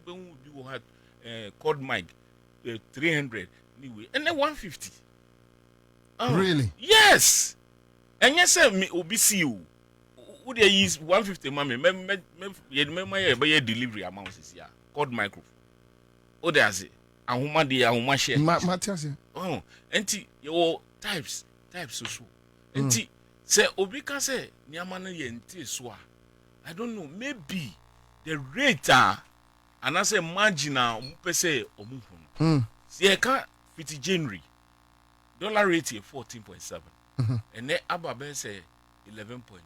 When we are math now, a little above 25%. What do I say? Rice as some year can say, reduction rate now is between 21% to 16% in that kind of average. What do I say? Yes. So that is it. And I didn't hear about form. But ABR customers and I say Timemufo per se the rate in some per se ABR reduction in your 50%. And some who say they say you kind budget finance minister call market or we see Conco we need to 12 cities and they are torn 6 cities. Yes. What I say years ABR 12 to 6 near 50% and that is what they want to see. ABR on to me who ABR or transport say transport you see 20 cities are officers they say transport near 10 cities and some who say but they say a tip baby so say you know statisticians are almost inflation here 8%. First no nentisa. Now just say the rate at which prices is changing, you know. About 8%. But Abamusa, what is our argument way? Oh, a lot of phone to tell me so turn Ghana ready for no. When you call let's stick to a lot of foreign Chinese for no there and to that Ghana for ready for 3 more ding. Say Obi Kasa Bibia make say Nepano or compromise quality. What I say, Upa. Met to me the work, me person me Bobie. Yeah. Met to me the work near koto canvas, ordinary canvas, wala canvas, bro nyai. Yes, mo use microphone no. Bro nyai. Ube hu canvas be bring.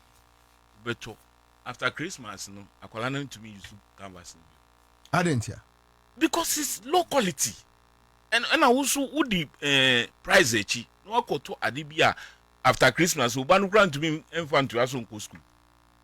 What I say? Yes. But Ghanaians, they be amika say, me my microphones, me amplifiers, me crossovers, niyama me tono. Ma sorry to be. Enti me kwa sorry ho. Enti say me cause self shoddy amplifiers be na me de ba. Me ti wan na de na ye twitwi ni aga je say amamuni bi e de gaba yi. Are you getting my point? Next time they will not come to me. But because yensu ye consume niamani bi no who di niamani ba ye wo great wo ho won obi wo ho a China ni ukona de omon pene say tiso wo pese o tiso no problem okoye de wo si won tiso no embrew enti wa ye ni great enti say ye see ye hwe sa we na foreigner ala non Ghanaian o ton ade odi shekona unim niama oton ma what I say but me no esan say me ye Ghanaian me pese ye sika no de bia ye kan say enye say foreigners no ye ntumi for mo compete o but niama odi beba odi shodi niama beba no wa be sisa ye hard end dollar no so de ko enti ye kan say enye say ebi so ye gu adwuma no but to the beer more niama na ni omwadi aba no hwe niama the quality of niama yekoto because ukoto German spec yenya enim ukoto German spec na ukoto baby spec what I say you see the quality wise ube to weigh 10 times na sa the auto back no or that so you so need there no what I say so comparatively ube won say yes say ube hwe say ade a wo to yi guarantee wo warranty bi wo what I say yes niama we non Ghanaian obeton ade ama o cha on jira ha bi mu wo ba ohunu bi mu okona nim yes we feel ho because onimade a waton ama wo because I say wo pay fufufu so de bia ye Accra no ye nkrofo tumi ba on beto ade na on be de ko na enye no mo san de aba on so receipts nso ya chiro say ade a wo to no returnable ono so on hwe o but okodi ade no ko ya waba no afi no ohwehwe mpanifo no mo wo bia mu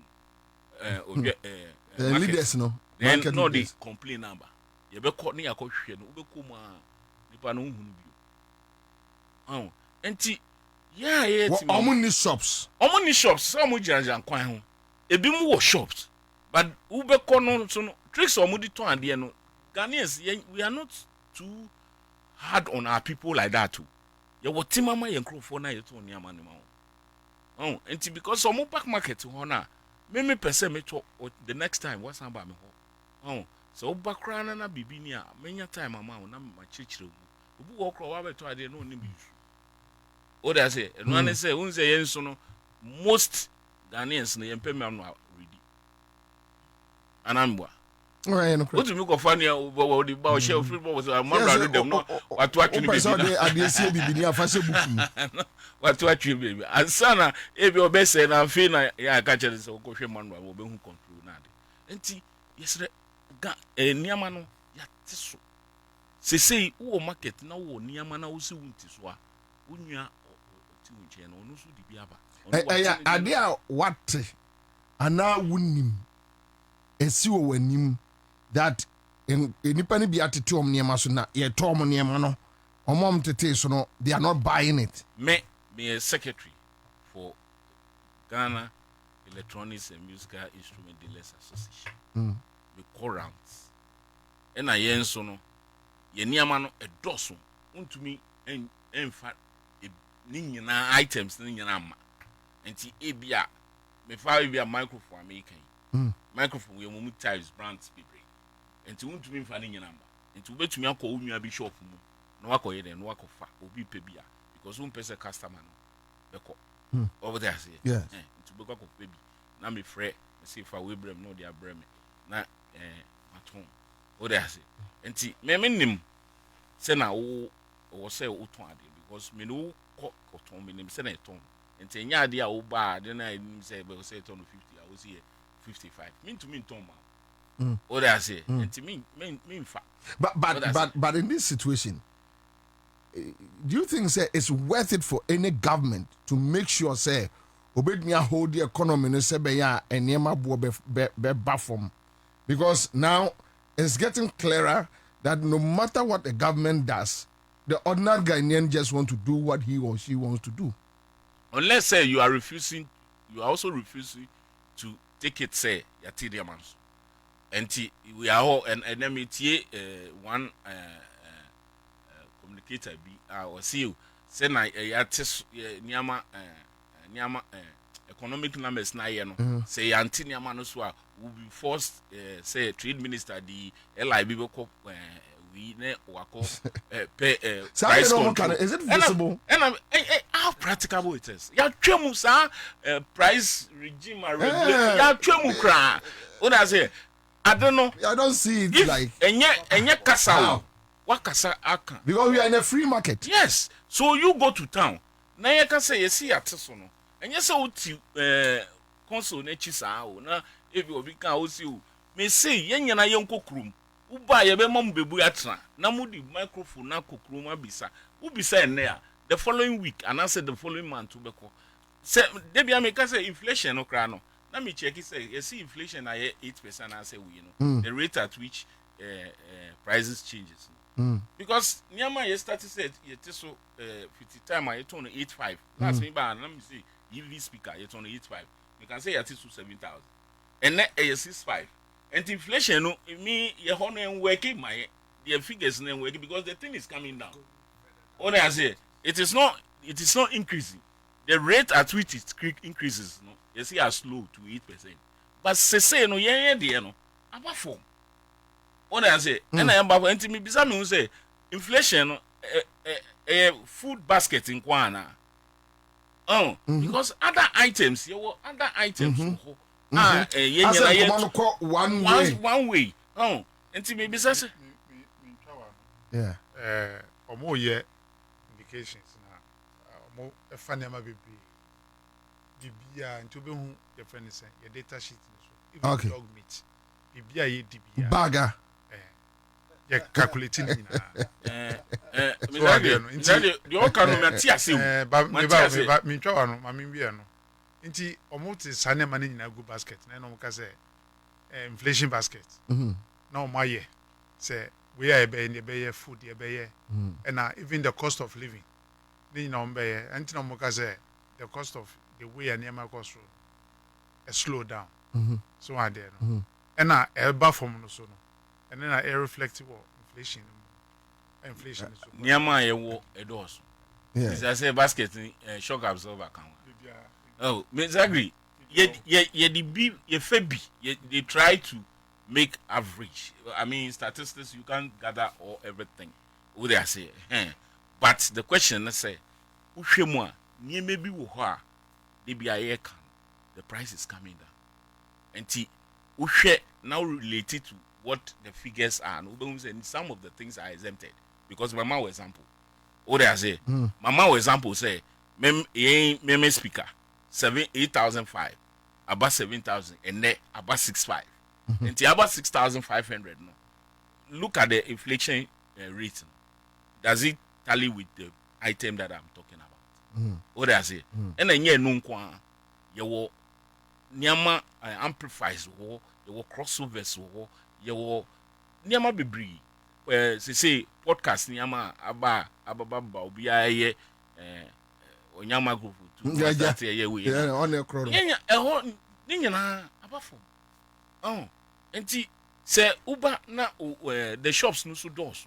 And to ukwa men call one shop now uko bizarre now uko ye members now what it is can now the ama because shop boys wo affairs wo so and to uko now who be jina kwan no so now see you per microphone and truly no boys now mu jina kwan no so no omunim niame wo every shop corner baby I'm telling you. And to say, Uba now, Fred be now catching say, Upe will catch us a general or Nibi a duo or quack of because of shops in Yana. And to Unsu, so one cop catching is okay, train me quite another place, now check here. Ujinawa now see not Otoma or Betrow. And also known to be Vanya Sembianca. Or I say, and to share shop, Uko shop near Usi, we near see Biniwa, and I say, do higher saying, go to the next shop. Go to the next shop. Oh, check here.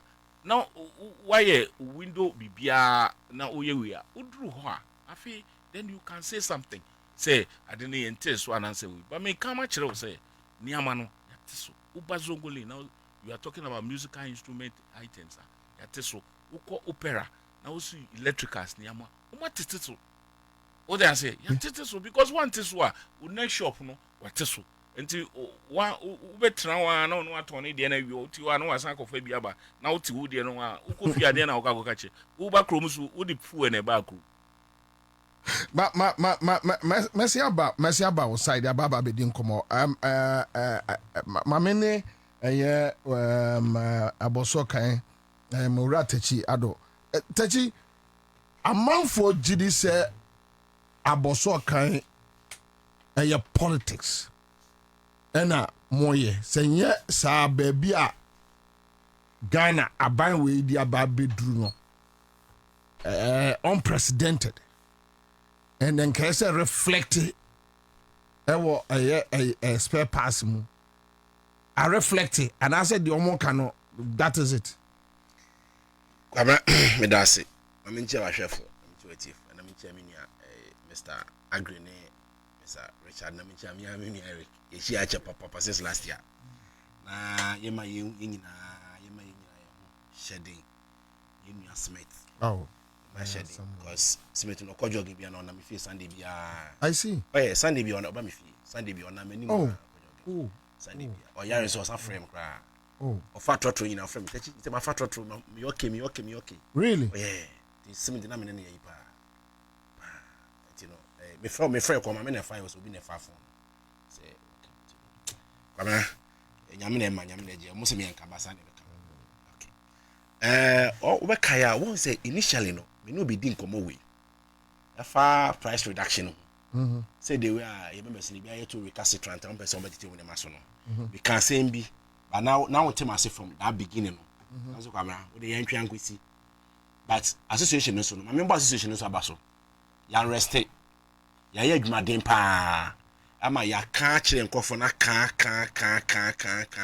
ebi wo a na e deliberate ebi wo na education wo say o text be can say over the years no ye hu sa dey we be that nti e ba ne say no ama yehu na wa ye confuse kakra eti no wo ka chobi o de be nya botre isi wa say trust system no intrabot sade ni be no me kwati suyi mi kwati suyi na esaje bumu a na me ye ndey e be ye biti na ye ni kofo di komo na fe de me personally me call shop by shop won say ye wa dofo wo ho ye ni o mo ye very close pa me target wo mo me ni o mo di komo o mo ni man baba form na engine no mo turn 23,000 na about 20,000 engine VT engine no 4 plugs no we say 4 plugs no mo dey commercials no na e continue 3,000 na about 20,000 afi dollar na say ba form na mo ko fa fi Dubai buy no mo dey ba 19,500 18,000 oh na I say things ni ma peke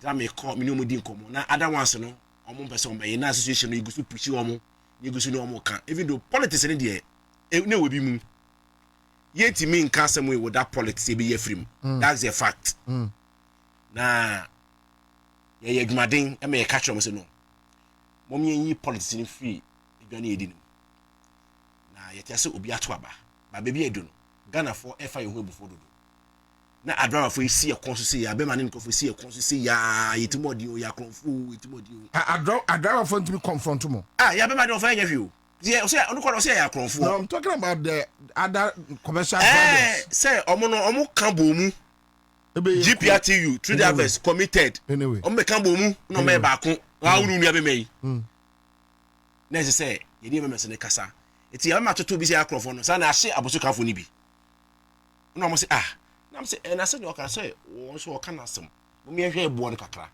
na fe de bo ne sa say den e ba fon kakra Kwabena na ma me ka ne crunch abosu kan adwuma no ye wo second for ho ne ye wo brand new for no ho second nyama ne de metima ka say 60% de bo na ba fom second part no ayi brand new part I can tell you say 60% de ba fom brand new part na te say sen bi te say de say shock say no na shock bi shock kra no brand now be say 40 say no 40s me ko fa 40s na me ko fa ko me say me fa 500 me say me support 400 me fa 500 me 400 really because competition aba no 40s nyama no wodi agro ebe bo so wodi agro ebe bo so oko China I'm telling you oko China ekoye nyama na wa akokoye nyama no wona be kire how quality a ope nyama no se oko bagari too much ye obama on your ompe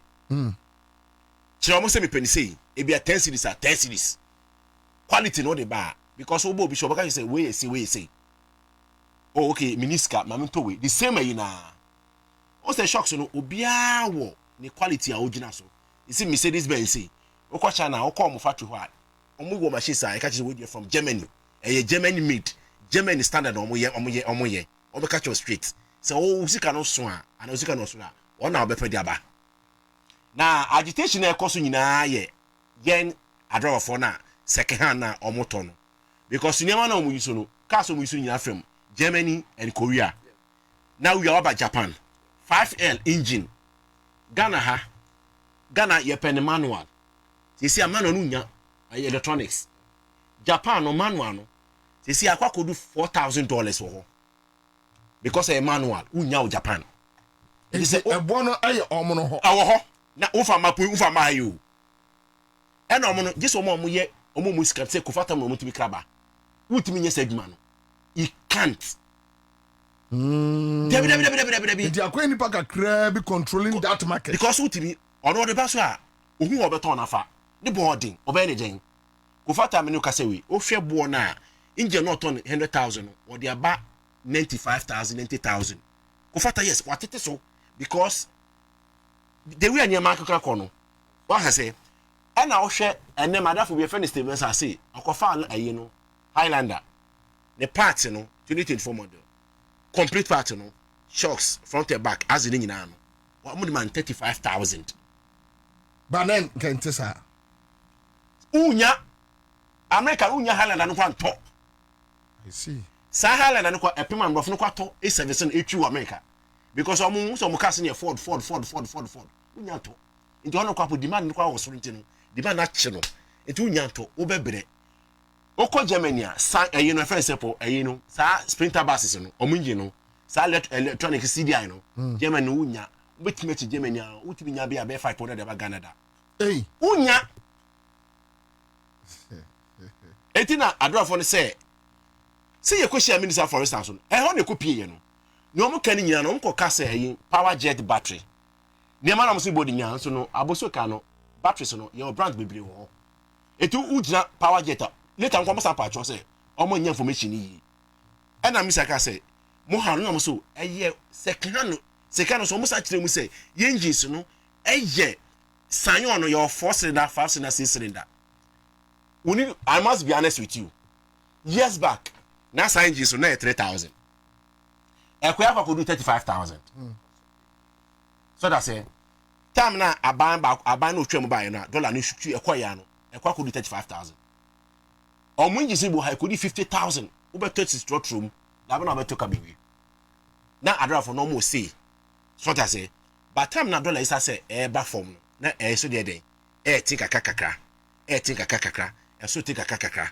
so think because edu baby no na obi am person obeti niam so you say makoma ko na e ka masem no but edu baby na fi o man kasa etiase say omo ye den ya competition ya tight into no mo ye den ya omu no bia de Mr. Richard kan no one obeti uri de uri amaso so that say na obi ka say mi say o text aka say sa ban on anka spare person na de mra no aba betu the same thing but aban no we no o hwe Ghana Investment Promotion Center Act na 27 na e make it clear o say bojo dwuma no etimam for dia nya aban dia enya aban dia mama uso make it claim obi ate ase enye do de sabeka aba betumi aye but onye because onya is ade pe we yin nya fedwuma so that say Ghana can do that etin obey employee workers account Ovesa employee workers account Debbie me person me call for na sesem no but e man anka indigenous o on say you can say obi e indigenous that means ni mama na pa nyina but obi e citizen because obetu aware they use worry a man say worry kwa dia you are citizen they use non-Ghanaians Debbie me che also oka Debbie oka indigenous on say a man anka indigenous citizen because aware betu am citizen it also until na policy no say making talk about citizen because meeting wa Nigeria betu am Ghana ni o wa nya wie pe wa wo ma na ye Ghana ni obetumi ya betu am store ayi say gbanu you can't stop me but utimi stop no etina wa say o de embese be ko ho ba o kan say aba betumi akra bi aba no na me say aba no oye po be ye fi business nti onye ba ni aba betumi aye ne say eso otimi ama concessional loans spare parts industry no the only Ghana pay and spare parts industry no you could share ye compatriots na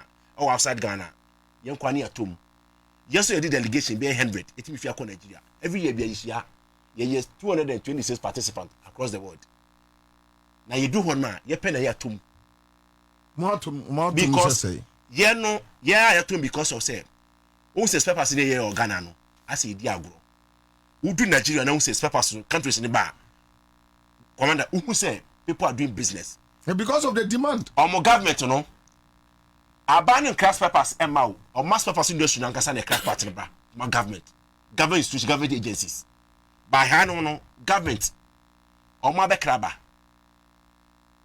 say open source papers ni gina this some of the things I say mutimi here eboa aba hu spare papers the industry is there okay but say mo fa yechi na mo amokokra de ba mo wiki spare papers no and spare papers no enso ye one of the Ghana's hard economy a control Ghana economy no aboso kan ye 50,000 members only aboso kan I see yes eto no say uji aboso kan free ma wa ha adwen kokope mai suame mai takwa de kokompe sunyane mai ye friend say whom kise mai so that say and they say your 50 be across Ghana obi oton spare parts so 50 obi to spare parts eto no part no abai on the otimi enka se chenchenachi ba no be kan say mesremo mo hwe e na nso so no genuinely no so conscious etto writer wa won say dollar na ba form na si na nya hode no wo so we den e say wa just obo no na timam fo ne de omo hoto omo It no be samia so far dear, and they say before now no be kasano. Nyama sa kakra. So far things are changing. Nyama is saba. But ye but before I bit me full reduction there, I think it's just 2026. Really? Yes. Yeah, no message be sending me senior Bobie. At the time they need to reduce their prices, they will tell you, oh, we have old stock. And you're turning that $15, $16, $17. So till when? And how can you know that we'll be turning old stock away? Take. So it fits into what you just said. Oh, by 2026, no na ebeye yi kakra. How? Old man go there. Say month no. Afina in the way. Kwabena, side we you be down. That was me say. Ye be di bronya September, October, November. Na don etimi ba form. Ayi Mr. Agru nyina wa ha. Mamo Agru nyina wa. Sade ye hu me say me boa. Ye hu be say that because they be no you do some month here because of pressure into no. Dollar ne kosoro. It no fear say na Ghana for a testy. Ye enjoy ankasa say. Afia say na governance no. Good governance working na. Na me can say but you need to say budget on we di ye no. COVID-19. Eric wa ha. COVID-19 COVID-19.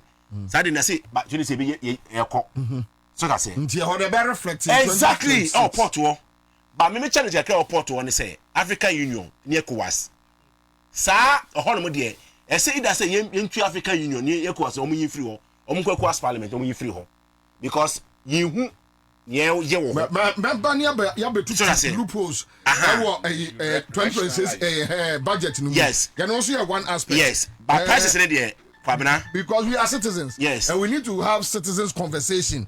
Now the higher no but aboso kind so tell na men ko Eric so near the emra economy no so in general na obi complaining mame say even with what you are saying say oh ebinum two or more engine so brand new niema ene de ekeka una ebinum so okra na akoye monopoly o say mu woni pa kakra bi wo aboso kan no matter mo numbers no they control everything and they are the people doing that kwaba da bi hwe brand new niema no ho aboso kakra no brand new take over from the home use is a brand new no is obo home use or no some brand new store home use niema no eko adent hwe inkrofo mo collapse o mo ton brand new niema no especially o mo ton engine this engine no obetimi aka this engine ba kwa kosa 50 bo se na 20 smoking na saying omo ton diesel no engines no bebre abofom say unni financial measure untimi nye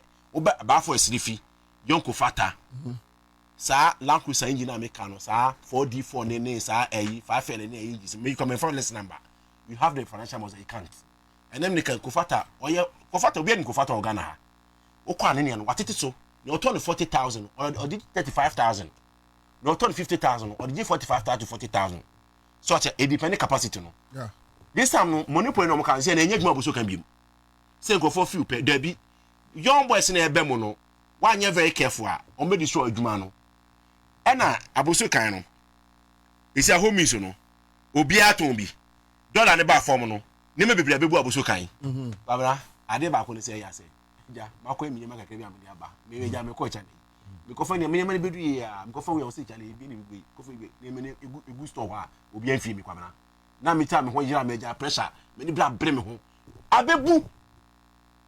abebu omoton on supply 35 cedis 350 e so odomo obi ebi o kwamna man 300 bi na man 250 abebu dollar ne ba fo no ne ma na abebu so that it is a one till the onyema no so a system na be compel we set so and na shop A ya shop C shop B ya enye ba for so to ade no wo okọ abuchiri na akọpe onyema to a udi an okọ ha na emo akọ okọ ha na akọ ba mi so benya na ne bo no fom na odi aba enye chinchina achi na ye ka say go boss no affairs for the from affairs for no mo bo abe those people no yetimi yo mu fi aboso kan business mu da if you store na kwapo nim sesh dey maybe ko nim sesh ha sa face ni no ojan kwa onu nim say data ade sha me say sha last me nim sesh ha store na kwapo nim da on be che sesh ha na wayi yetum nyom mfrim but the way you attribute to omo no enyom na ye the major problem e wa boso kai go affairs fund omo nyom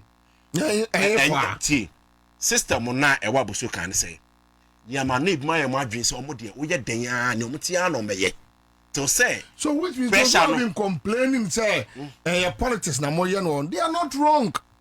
Once a politics there, once they be have a politics there, where there is everywhere. Because Metie Mr. Agri. O share omono a sector no mu a. The indicators no a o kire ye no. Me, ubusa me a. Meka say e genuine. Though I may have some genuine questions either, but a genuine say oh, mado me no ba na me do no. Me do no asante mampon. Ya asante mampon carrots ne eyi na ye do pa. E na kakumba ne na sefo. Madon wa wayim. Kakuma e mani gidi. They say wa. Me ya do no adon wa wayim. Sabe ya me de be bankran abeton. Consumption ewo ebi amampon eye kakra bi. Di aka no airpro. Madon toast nipa nim sen toast after 4 days, 5 days. Ebe dani nso atiegu so. This is just hono no madi. Inti eja oba ya me ma kentay 400. Yo, madani amano. Nipa no nso no ya aggregator no e de beduru eye yemfa se kumasi edwom no. Afi no obetwa ntwobo to asese ne car lorry fare e de aka ho no double no. One you cry no n times 2 times 3 or 200,002 eye kentay no. These things no emma e bono so ya den because me tono kono no every aggregator and some 800 me nkonko siesie no enum 20 cedis na my dey nyam sika enti obviously no me yimienu am o ka cho se ba ko 5 cedis me enu 10 cedis. This analysis no we utie eya amamo a omo sector no goro boys intermediaries but me uja me sesi asem nkoto microphone na to be honest me kwa kosi obi so what the aje woni ba bia ebi wo ade nso ye obi a brand. It makes sense but mo aboso ka mo de ne de amafo complain say aye politics am said that mo ye which you agree, so what is it? Hold on politics aye also be a text so say politics Sa no mo ka yeah me say we a text so politics okay date na politics aye oboso kai say me say me ni wo me ma catch over the years say Over the years, they've accused us. on say Mr. Mamo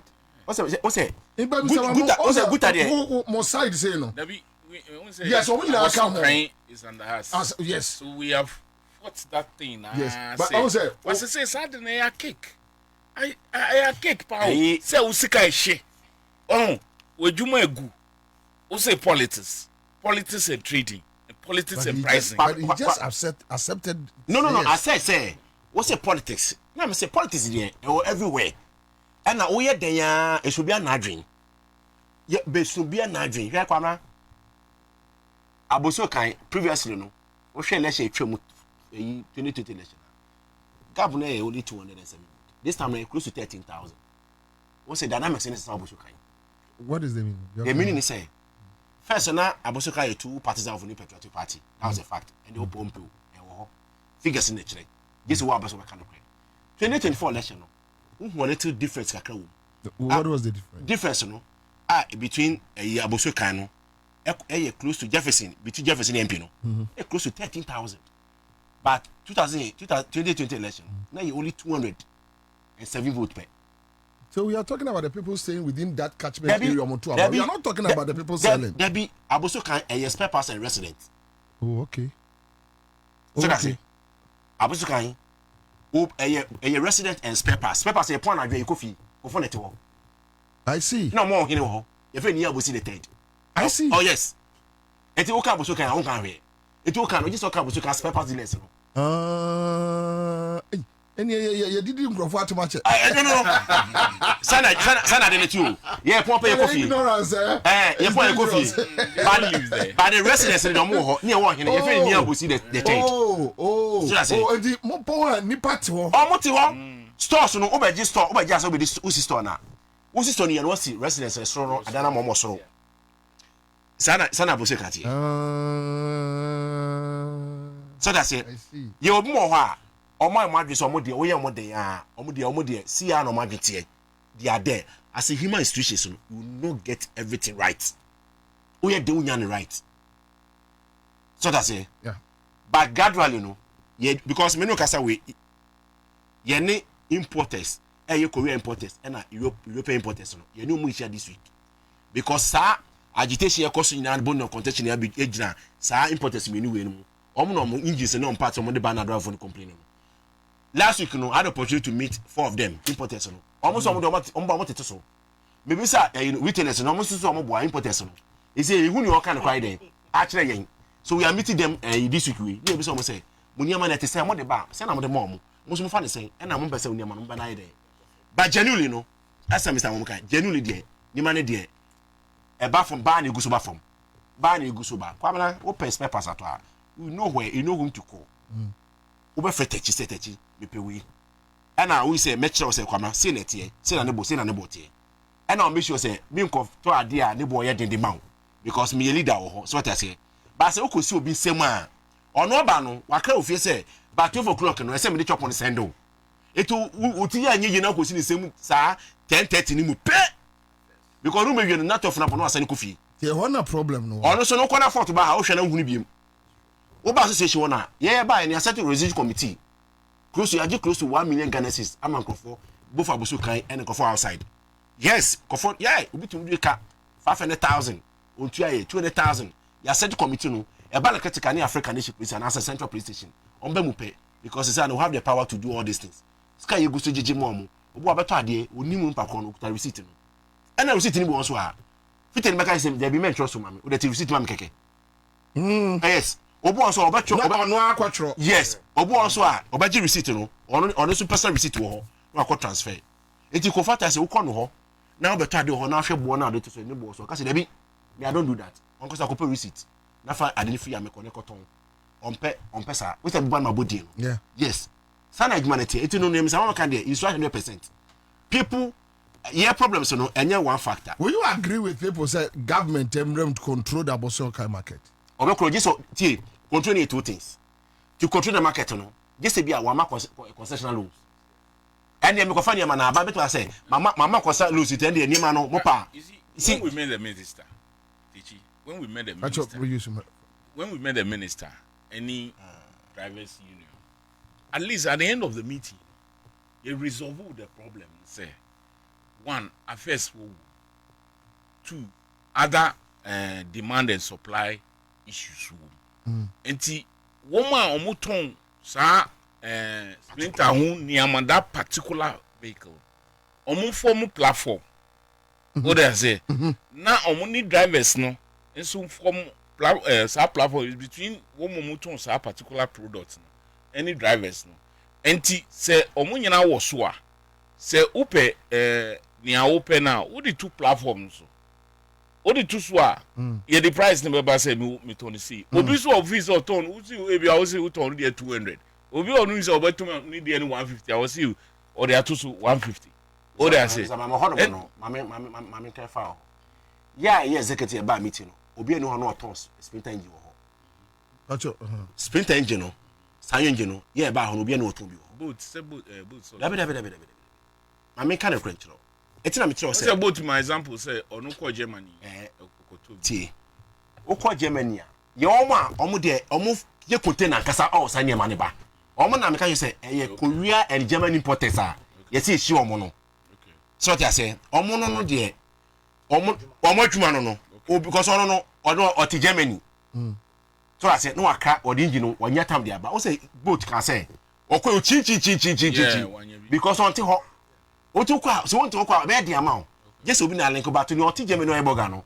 On the hot otie opon adwuma no na emu no konya mato aba. Korea say no oti ho. Okọ Korea 3 months so akọ ni ma de aba. These are the people we need to engage them. Okay. So they say, say you engage them we are and you bring this last solution. But you see, commander, another way I had opportunity to meet 2 of them. Mono almost say because man farmer because of say issue you know. See you who say it be a stores and I say importers are 10 or 20. Or me say no matter so and a retailer say 10 matter so and they all come back we know. We take on cause it doesn't make sense. It's a man for omo e na mano. Gradually no omo accept the system say the system is working. Gradually no matter to omo because if you don't do that, we have problem. Alata for no they cannot compete with Ghana for no.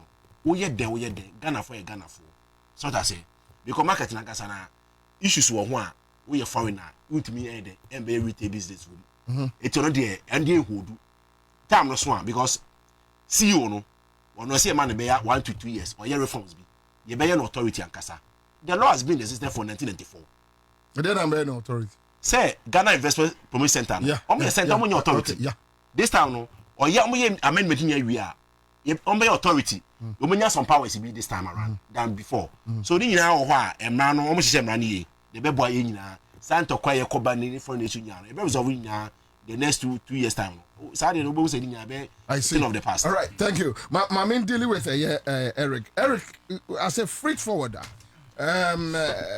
vice president Mad Transport Forum, and as a freight forwarder, when you hear this issue, we share the current trend in our Niema Bo Ekofom. Do you agree? Good afternoon, Bobie. Good afternoon to Penny for Wahina and with you for. Yes, I agree. So, I believe about a year or two, Transport Forum for the past 3 years, we've taken it upon ourselves to say there are deliberate things we want GD say are buying a year. We've always been advocating for stabilized currency exchange rates. And I think we wrote a proposal somewhere last year before election to Aban say what we are looking for government to do, to tell businessmen, to tell us the populace that between January and March, this is the pegged exchange rate within the port. From first quarter rating as the time is going, the statistical department will look at it say adjusting and a cost run for more. You are possible. I'm coming to a certain point that you understand. Right. Okay. Say to me, sir, the businessman who is doing business, enough preparation. Na dream say, mekra enyoma ABCD edeba within this month or two. I can sell it at this reasonable price, and then it is for proper planning. Now let me just oppose it with Sisia de Ekosi. Now say the dollar, at least since this current government, this administration took power, from me in the port, we're doing about 14.7 dollar. That was the exchange rate. Now you see what port. Now we're doing about 10 point something, which averagely has been the same for the past 5 or 6 months. Into a bois Emma business, it to me a plan ahead. The uncertainty now, say we've never had a solid exchange rate running for this long period, especially approaching peak season for all of us. I see. And the peak season is actually for us, me as a freight forwarder. It starts from August through to somewhere April. If you say because ye did Christmas, we are Muslims for the baby, we are call Easter. Then there's some kind of space for us to regroup, rethink, and by August, September, importers have started bringing in things. Into Mijitum say based on what we have, just stabilize exchange rate. And I guess on Wednesday when I had a discussion, Freya didn't come. I told you, I'm an import. I'm a freight forwarder. Last year we were buying oil, the big liter, 1,100. Quite recently, you check, we got it for I think six. Yeah, we got it for about 600. Okanshi, Echo. I see. Yes, into your YouTube in your money be air buffer. But you see, there's another part. I also a TRC estimate before. There's a difference between me, Makwa Kotoa, maybe you should. Any do you know Aqua Kotoa or the baby business or beton because your day business or crash shop or bet your rent or workers or bet your salaries or utilities or bet your. Hey, the VAT we pay in this country, especially as an importer, I say it's insane. Me wo be obika aman, and I want us all to see a used Kia K3 saloon car.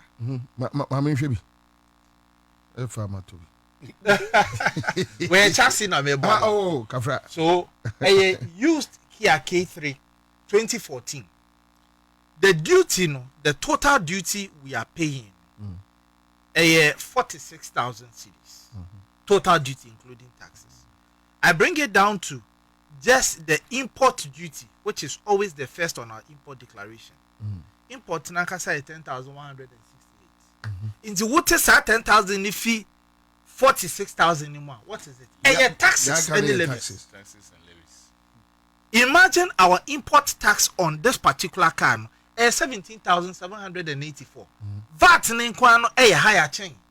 Car Nankasa import a year. But their economists will also do analysis. Say, Senka a dollar rate in a year 17. And Quebec was Kawutia double of this. I agree. So no to me I no I'm a body away. Also he also be manage country no. And over manage country no based on taxes. I agree. So I think last week we have a discussion. There was a certain misconception say ABR mean to me who say I buy IABB. No, I'm not denying the fact. It shows on my declaration sheet as a clearing agent. It shows on my declaration sheet say at least Accra100 I was paying 14.7 as at December. Now we are paying 10.9 as at now. So there's a reduction of 4. But as a teacher will say, no, there's more room for improvement. Me, as Transport Forum and Techi knows, there are things on our duty declaration till it is done. Yamin Pengu.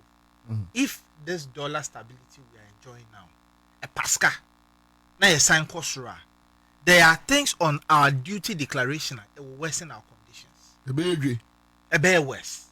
You see, from where I sit as a freight forwarder, Mimijitum, in your money be brave, Madrona Swati. And when you do a market on market survey now, as an individual, you can tell that things have reduced. But Mama Yang shed down for your niece to say, now I buy reduction now I know about 30% or 40% when it happened and now. But Okota then I yati so I be ye 1 cedi, ye 2 cedi. Yes, ye be 1 cedi, ye be 2 cedi. Importer now obey to ya and these cars bako 10 or the bay Uber. He's going to create employment. On these cars, our VAT we are no tian. Imagine say or started the year you to your income tax. Which includes VAT again. And it is even worse for an importer than Yoma Abba. And this thing I explained to you last year. A quadruple. Here, you pay this VAT at the port. Once you sell it, VAT assigned as well. That's his second VAT.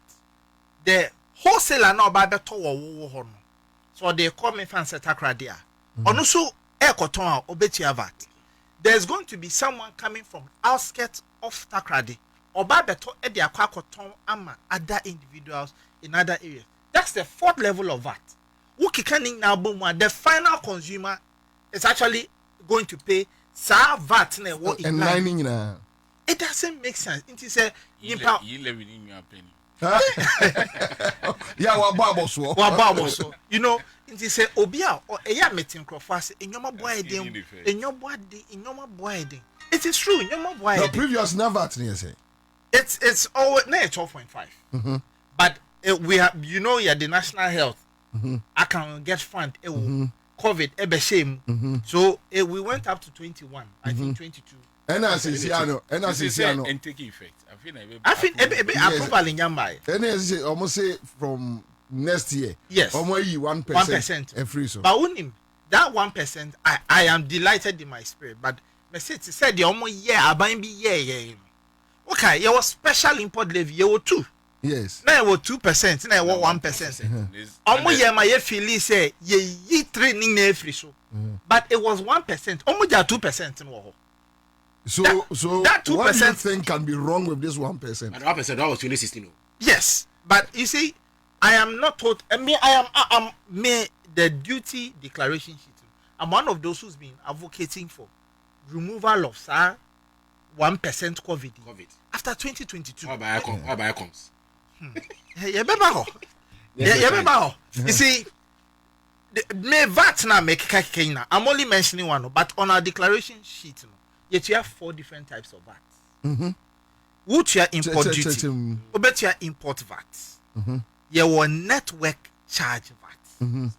And no crown no the messiah bahobium. Yes, I war. You will Nina sensei. Nina is the 1%. It's the same one. The same inti 1% in a chicha so. But techi mini penny me. Sa network charge we ask my yekan. Me yes yeda, and I've always started. What they in your man by your charge you processing fee. So which means virtually almost 4% of the same thing. I see. You be say move. Okay. Okay. Into the explanation is you better be see baby. Because- Don't worry. You better be see baby. So you see, I have processing fee here. The processing fee is to ICOMS for me nyomana important nyomana me boamano. And no mudi process it forward ama customs ama a value. So they are charging you for processing fee. Omu we omba be charge you for a network. Me manua. My bomb freight forward. Yeah, on the quack processes. Me bomb into the mean to VAT. Yes, 1%. I see. And the explanation is they have given that aspect to a service render. So that service render has been registered as a VAT collector. And all provided VAT service. Also onoji VAT. And na omodia share hon. But it doesn't. It escalates the thing. And no processing fee. Minyamba network. Okay. No. Processing fee no different from network. Now you would pay network charge, you would pay network VAT, you would pay network COVID. Nina no, it is to ICOMS.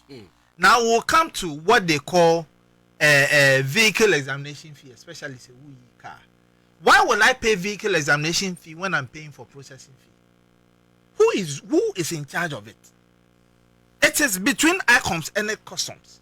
And these fees, especially with vehicle examination, ye to more a declaration. So when we were doing manual verification, inti eno say enyomana eba say a car, was say customs, then contact wherever you are shipping the thing from. No bisa manually say car way every a what is the average sale? Then we were not connected as we are today. Now everything is by the power of just internet. Inti, we shouldn't even have that today because processing fee is supposed to cover for vehicle examination fee. It's sitting on our declaration, and they are taking the money. And yes, I the show. Apart from that, they are a hammy. Sometimes I can what they call it's taken by a Ministry of Health. Disinfection. Container nenya wodia. Why are you charging me disinfection fee? May important now what cry no man ban. See when you pay for freight, what freight stands for? Yeah, they buy a local balance one. What on your may fear cry kumasi. Would you could do VIP? Would you could do SCCR? Say where they put all those in consideration. Yes, sir. When you keep on using a word, it doesn't make sense. Will it make sense if the government decides okay? Say disinfection, say they watch me. In the idea, to be so it makes sense to you. Will you pay? See, as we said now, the government is not even supposed to get. As we all agree, it is not the business of government to do business. Agreed. Inti obi in fan a container number now won't charge me disinfection fee. Abraham metia freight. Agreed. Freight. So we everywhere. But because always as a balance to me a balance on also no needs to make sure say the revenue are ever in obey media run a country no. And this idea this is the for sale Ghana. Because one, you are expecting the government to hold the dollar. The government can hold the dollar with only money. I agree. And I agree. Yeah, you're only at one aspect. You are expecting the government to hold the fuel prices down so that any escalate. The government can only show up, push up, and make sure say okay, skaka crab ban in seven or the tutunia. Whatever you want the government to do comes with money. Money no they running economy. So he needs IGF and whatever. So my because always end me go as a bossiabo. That's true. In this area, no so be say, "Ah, boss na wo boni say." So how do we balance the scale to make sure say Charlie? Because say you wey nyina free was still mo be be complaining. Say when you wey free what there. Then so anka we. Ebia na aka oh in my spirit 1% out of the VAT is good. Now so I'm just like any other person. We are always praying for more. Oliver Twist. So how can the government survive? No, let me give you a very fair idea. Yes. As at last year, import into this country, we had not done more than 6 million containers. As we sit now, we've hit over 8 million containers as import into this country. Yes. So far. Why? So you see, imports are costly because dollar no are stabilizing. People are bringing in more things. 2, there's been more transshipment in this year than it was for the last 2 years. Okay. So let's get this.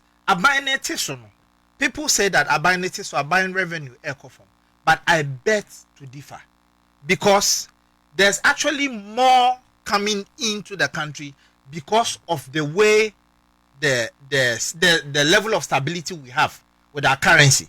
Initially, a lot of let me just make yes, quick one.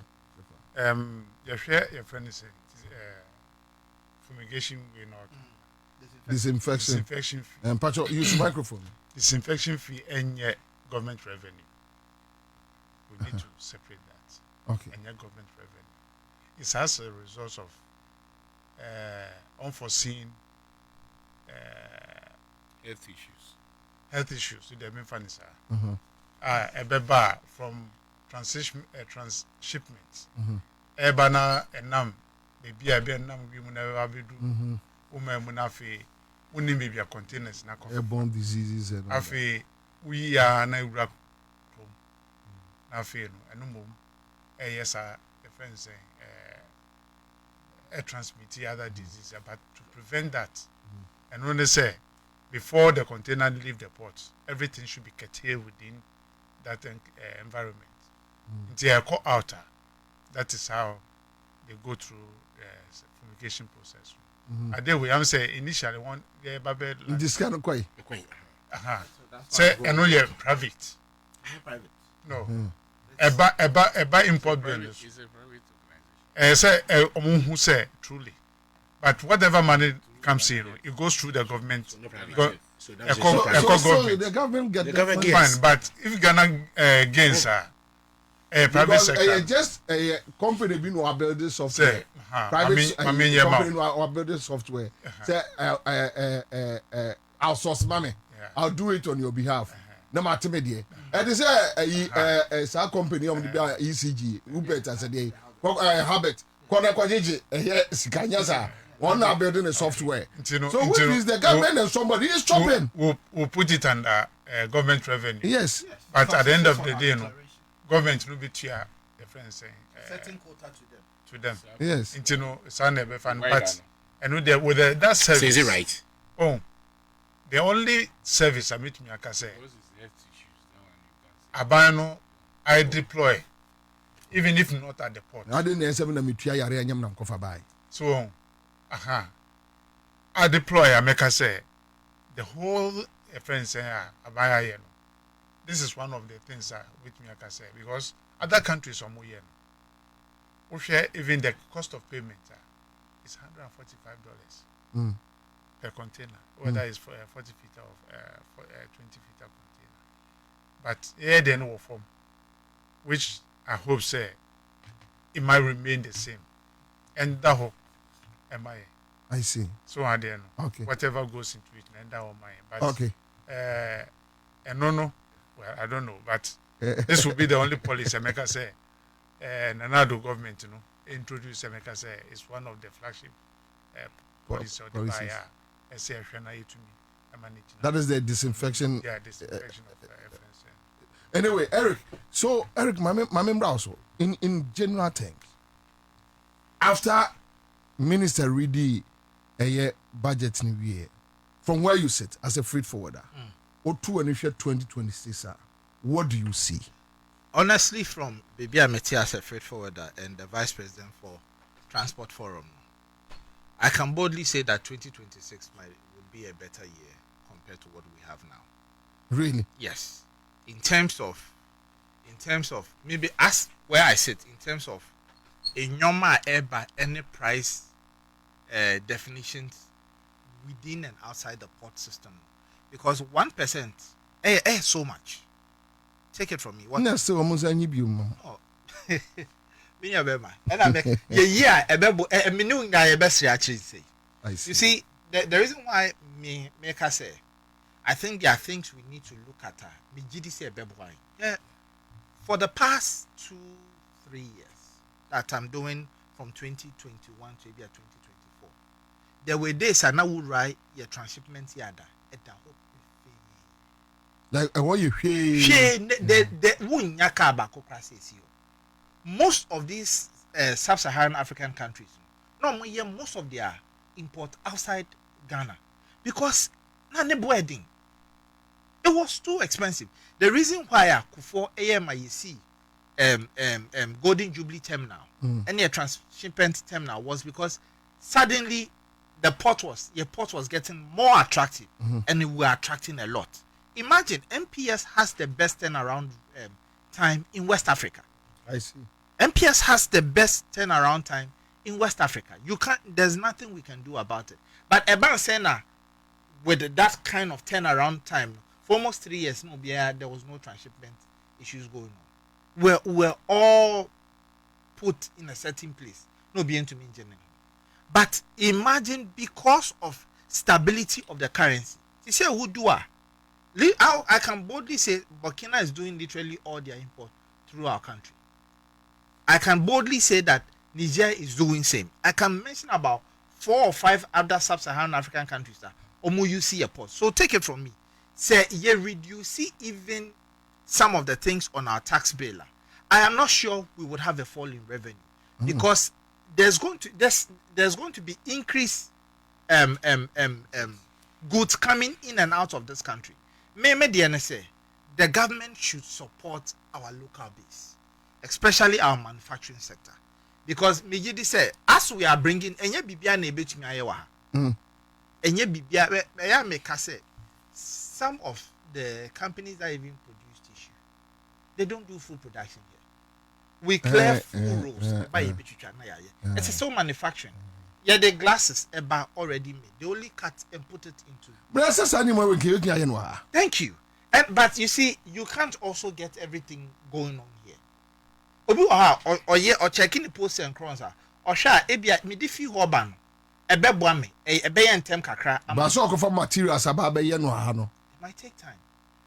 It might take time. You see, yeah, what we sometimes forget to take into recognition is say, setting up an industry, you need to train people to man our system. How many investors are willing and ready? Say, who fan akwa Germany so nkosua no mbra no okwa na osua wi anhwa na wamba. So that's by the way. But if we're doing real port, looking at the prospect of what our budget seems to reflect for next year, I am very sure JD4 would be laughing. Yaya Towo Munsem would be laughing. And the government would even laugh, would be happier the more. Would you say next year budget will be a good year? It would, from where I sit as a freight forwarder, it's going to be a good year. Is why not pay? Teti or tie. Send the container last year no tia 100,000. And this year otia 80. Now next year bet you bear 70 and 71. Obviously, or tonwa or better so. Wow, wo ba beton. Ubenya say even a 2 cities, 5 cities, a reduction in the long run. I see. Let me deal with Unia Amamo. But quick comment. DC Thunder says, why is it not the responsibilities of the shipping line to pay for these taxes? Because they charge us container fees, even though we have paid for the container before arriving at the Tema port. So you remember earlier this year, Mini Penny Jacob Ebae, it started last 2 years. Yes. We were chasing shipping lines. Shippers Authority, for example, we've raised those issues because we'll be a T. What you are freighter, it covers the container leaving that point to your end. Yeah, export. Some export of yam, it could do Canada in the New York porter or St. John's porter. Almost far, all they need is they call it transportation charges. That is what comes from the terminal to final place of offloading and taking back. But a shipping line charge. We are terminal charge. And some of the charges on our shipping line cost our laws in this country tells us that say a public holiday you are not supposed to be charged for any services that is provided. But guess what? Say shipping line they be a do Easter there. Because by evening of Thursday, Easter Friday, Saturday, Sunday, Easter Monday, they will charge you for it.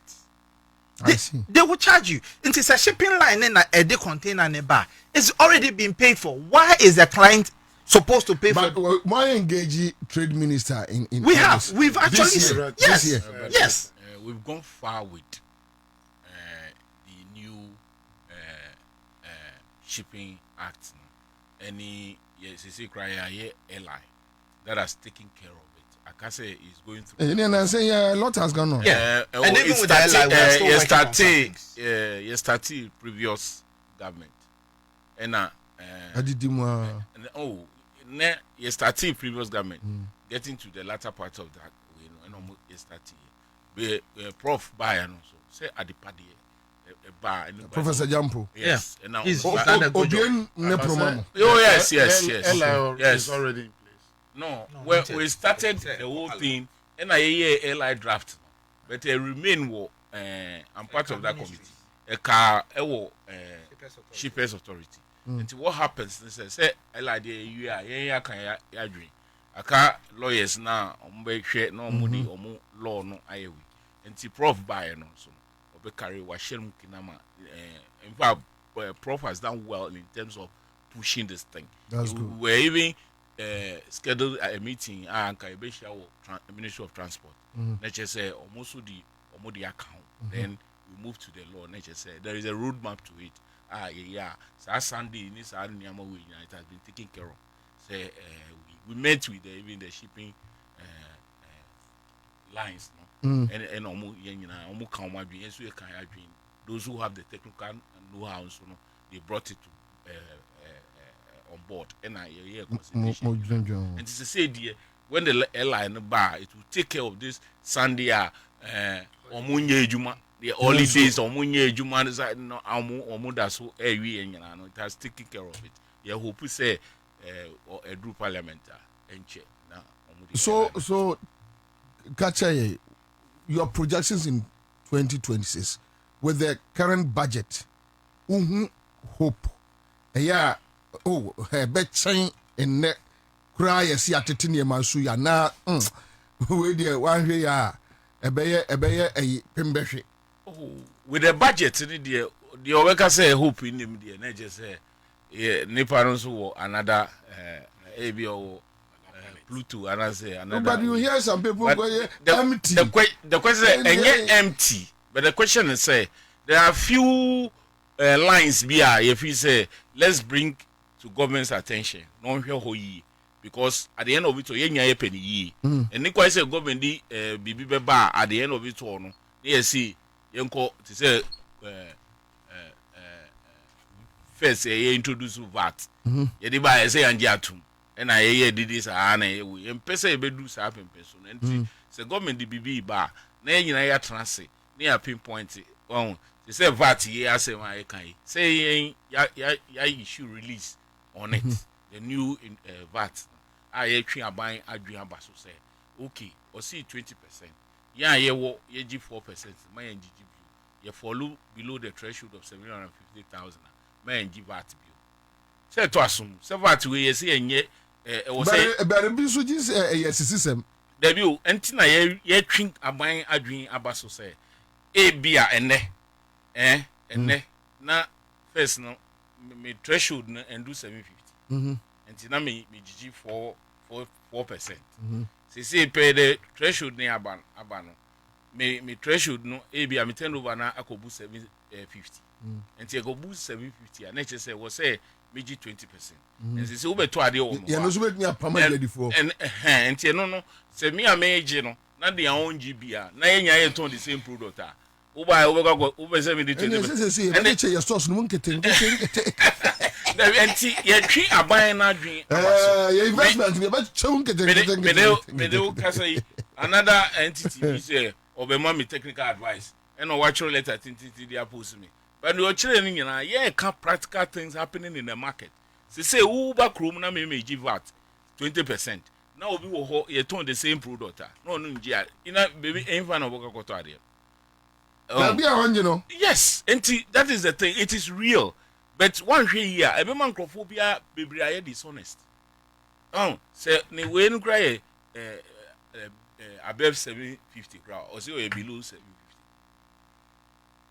Are you getting my yes and the declaration bebem enti then ye twi aban adwen abaso but baby a yanka baby a ye nyana ye kono ye hwe a epe a I mean it will ye can say VAT na nye uniform ye ne uniform too cumbersome ye ne simple man say aban ye ne simple man we welcome it.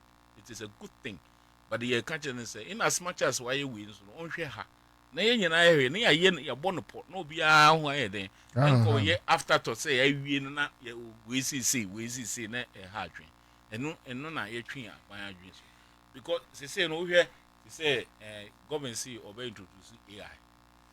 What goes into the AI no ye nim you know ye ukai say time then candidate GDM yes Oniguta Shia. yes Ena ye fa duty paper na we ye ye fa some of the duty papers ena variables ye call maintain or legon ena ye kind variables na what duty so more than 22 items emo ma o can say oba obe rationalize that thing so because obe rationalize there bro for the media but rationalizing the nature say be any simple amaye you be any uniform amaye say sabio you be no in such a way say but dem kura hu a obetumi ayewu enti say me ba metumi plan me di one container ba and I say me imagine say me di two ba me nim say oh two no mean to me nya hu sika enti me ko plan for two me plan for one say me hwe na me nim say simple ya rationalize ya me nim say me di four containers ba me nim di mba be tia na ma yewi. And so we see introduce AI. What goes into the AI? It's a system no we na. You person you. Nti yen trans ni you say this is how the system is going to work. And yen kran ye share a commission ka chene say omunye stimulation bi. Is it simulation or simulation what is it? Omunye sa example na my na che say yen what goes into the system. Na yen nyina ye trans ya na ye nyina ye be say enye se afi no be ye na ya afi ya tram say we dey high we dey ma nyama boy dey na koye budget ni dey ya jitu anyway I agree a quick one just some few minutes on the budget what do you think budget from where I sit is very good it's giving us an open hope say na you between akwe ni ahwe say nyama beba form and then the friend is saying government infrastructure and so be the akotin wo sa afia bebe but me make say with all the budget that minister no ever present here Osha the tail end of it is what makes me the agitation and I say have a little fencing. I'm a bit confused in that area. I know. And they say we have apportioned this we have apportioned that, we have apportioned this. All of them has been apportioned an amount. Yeah, every project that he has announced, money is available. Now, it gives me hope, and it also gives me a little doubt. And it say, I see 80% of what he announced in that budget should be done within the year 2026 by November. I have Parliament. Yakoka say, you presented 2027 budget. I just say why 80% of that has been completed. Not 20% never can. A year high flagship projects. It is roads, and only to me for 1 year. And now expanding between now up to end of 2028. I bear election. I don't know how many contractors they are going to put on between Accra and Kumasi to make sure, say, this project is done. The previous administration budget, they did buy, I can say, 13,000 kilometers of road. It's like going to South Africa by road and coming back to Accra. And you need more than 40 contractors on that road. But we never saw that road, as they said, 13,000 kilometers. So, you know, they just came and threw the thing out. That say, quite 20 to 13,000 kilometers. Into baby sound say, Sa roads in our way. Tamale, for instance, roads in Libya, they can tell you what happened. Contractor and a jumano, shoot the road washed away. Watching you now. So, and then, so, I want to see, say, and you can say, oh, person will train a man next year, Nyame Aduma. Na, yes, I be ready budget, but that is where you can say, yeah, nothing, I can now, you say, it will travel 2 times. But me more concerned about the sustainability of this dollar and inflation. Okay. Do you have hope? Our buy we say, obey me assume. Oh, teacher can send me. Or say, Neni and Dasso say at this time, see the invasion at 10 points and 11 cities. Yes, echo. Can say more than that. But the prudent management, government's expenditure has been curtailed. People are very careful what they do. Into no share, abana piki, near be or no, a so chinason or ye, my you who say, ampa, yeah, things that we can feel. Say, yeah. Now, what's your import? Any your friends and your city now? I can tell you, say, Yama, or mama you who say, and your import in my city. It really all the time. But you can manage it and make sure, say, whatever that you are putting within that system, an economy can really be managed. You know, this time Nanka import na cost. I say to me, say, see, no, so, so, fortunately, no, it may jina be I say, jina. Now, you hope say, back down further. That is my hope. Because me, they see, no, by the time they leave, if they keep on doing the thing that they've done within that 6 months and 10 months now, say to me, say, see, no, bit me about bit now, 8 cities. That would be a plus. Number 2. Oh yeah, 8 cities.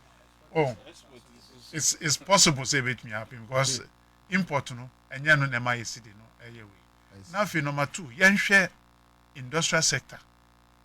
I didn't know your industries into me, Emma or to me now when I saw any SS. What now grown on? The cost of production, utilities, high taxes, a big problem in my industrial sector. It's the say a bit to me, I a man free. Now if you share the vast system, they are coming for more than 10 years.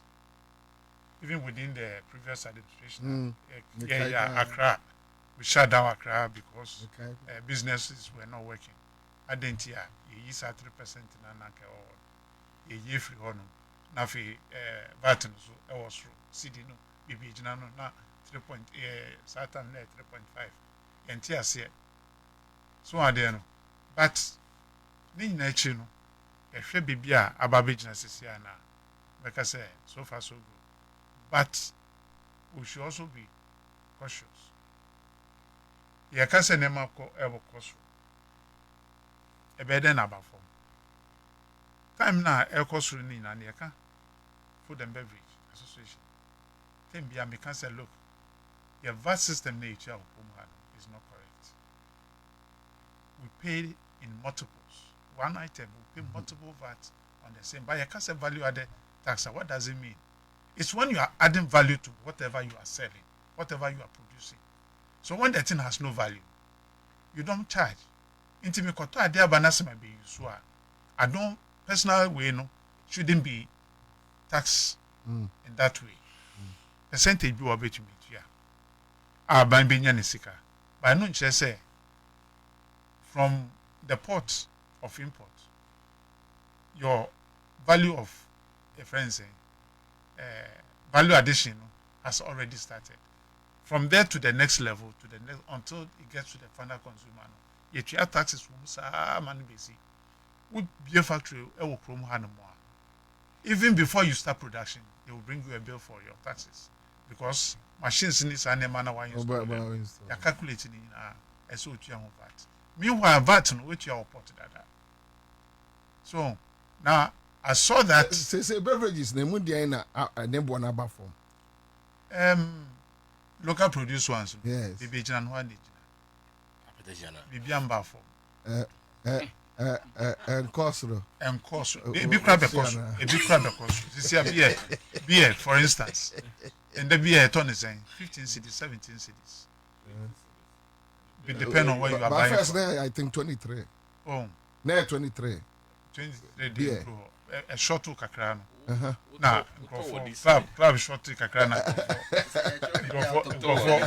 oh demand yes ana nkofo increase no man cost as say ano a drop about from but I didn't na local production the niema bo ebe cost because taxes no be jan one na see the neighbor for my doesn't reflect because the raw material that we bring in is what is giving you that reprieve. So niema me dey ban raw material if you mention 5% duty paid and maybe one more with the machines in the buy you don't pay. But raw material nowadays ban we betua. Awutua no we hwe city no. But with the buy year production na the whole na niema ne start say the cost of utility. That is the main thing and okay. Electricity. Into no me ba we hwe eno at the end of the day say you can say niema bo be performer we should look at the cost of imports.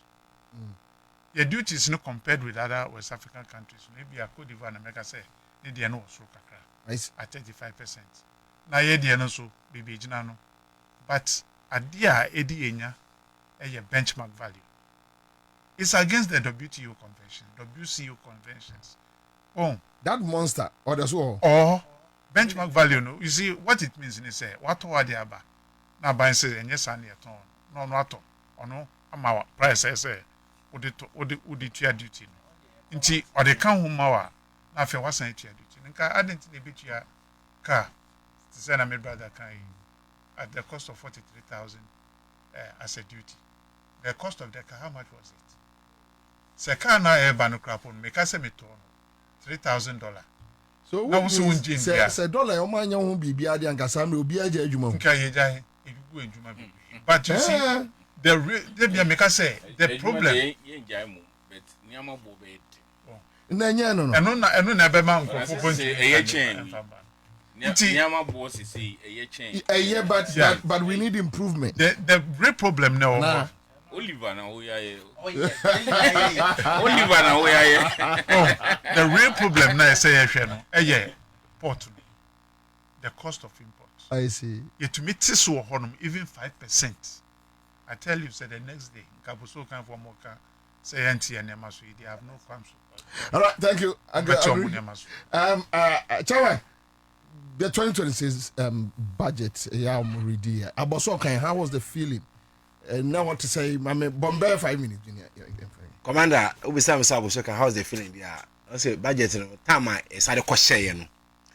I'm off we be started cook fini there. But we should general view now. I think say go for we dey obi an complaining, what obi an kan asem. Obi a ye din. It no I say nkofo nya and say bu ha, ni agi woni mu ba to timi nka. Aboso kan. Obu a so my din na so bani agi. Oh yes, otimi nka.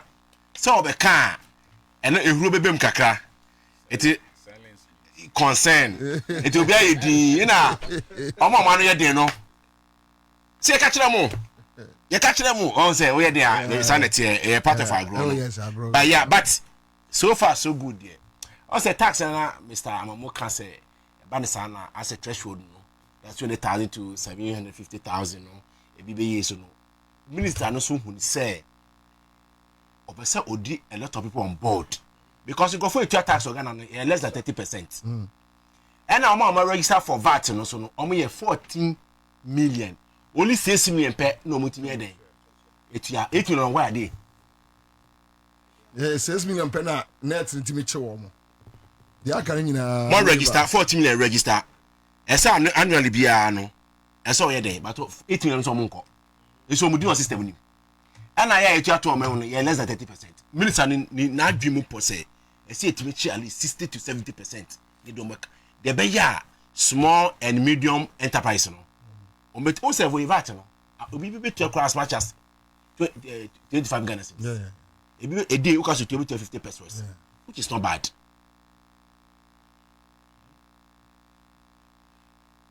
You see, Mr. Mwambeka Sibwa say argument of say starting back. No, but it's true. Because the assumption is right. You see, all them can say modified system. All core platforms now register. Who declare who says for say 50 cities na miton here. System nankasa be calculate say so 50 pesos. 50 pesos. You just pay. You are talking about modified system. That's what I'm saying. Say, what's a modified system? More classified. Say, when you fall below 200,000, between 200,000 and 500,000, you pay 3% of your turnover.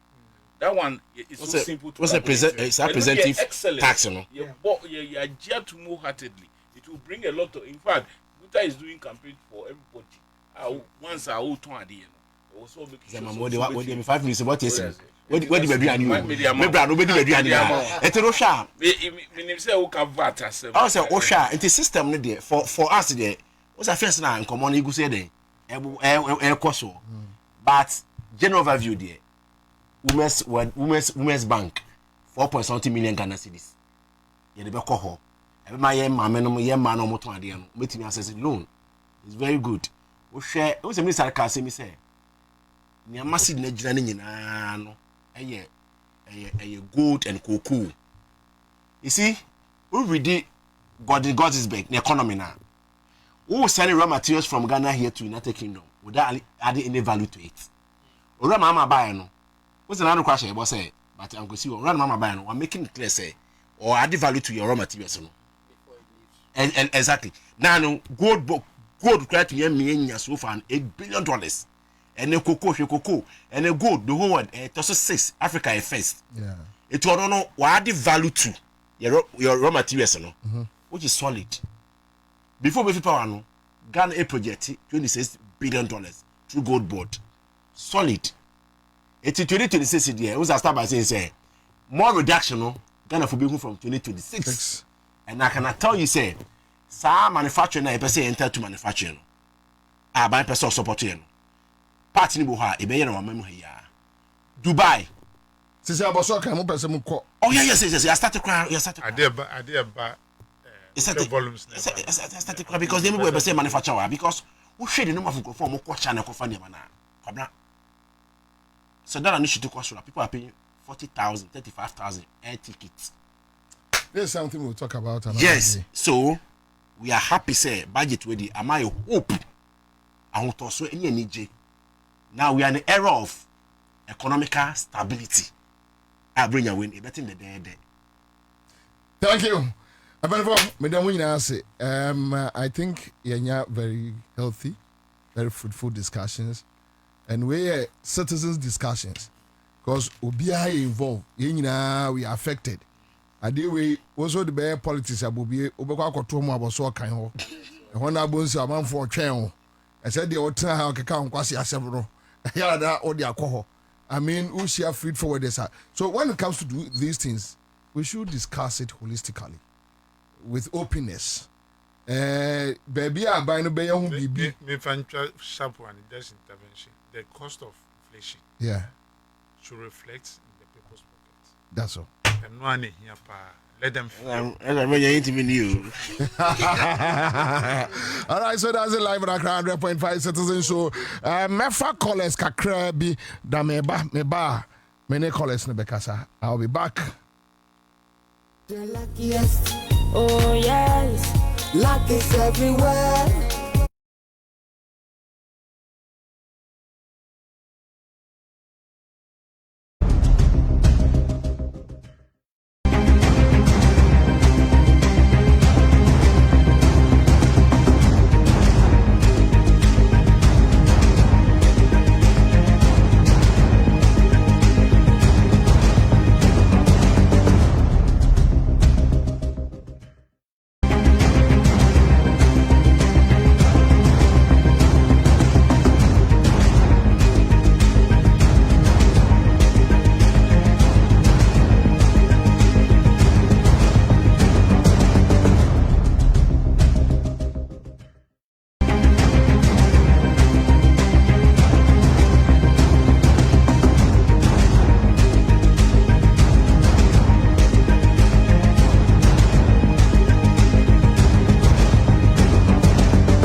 10 Ghana cedis. And let me count the number of fingers of plantain we have in this bunch. 1, 2, 3, 4, 5, 6, 7, 8, 9, 10, 11, 12, 13, 14, 15. And this one is going for 10 cedis. Let me also show you the ones that are also going for 20 cedis.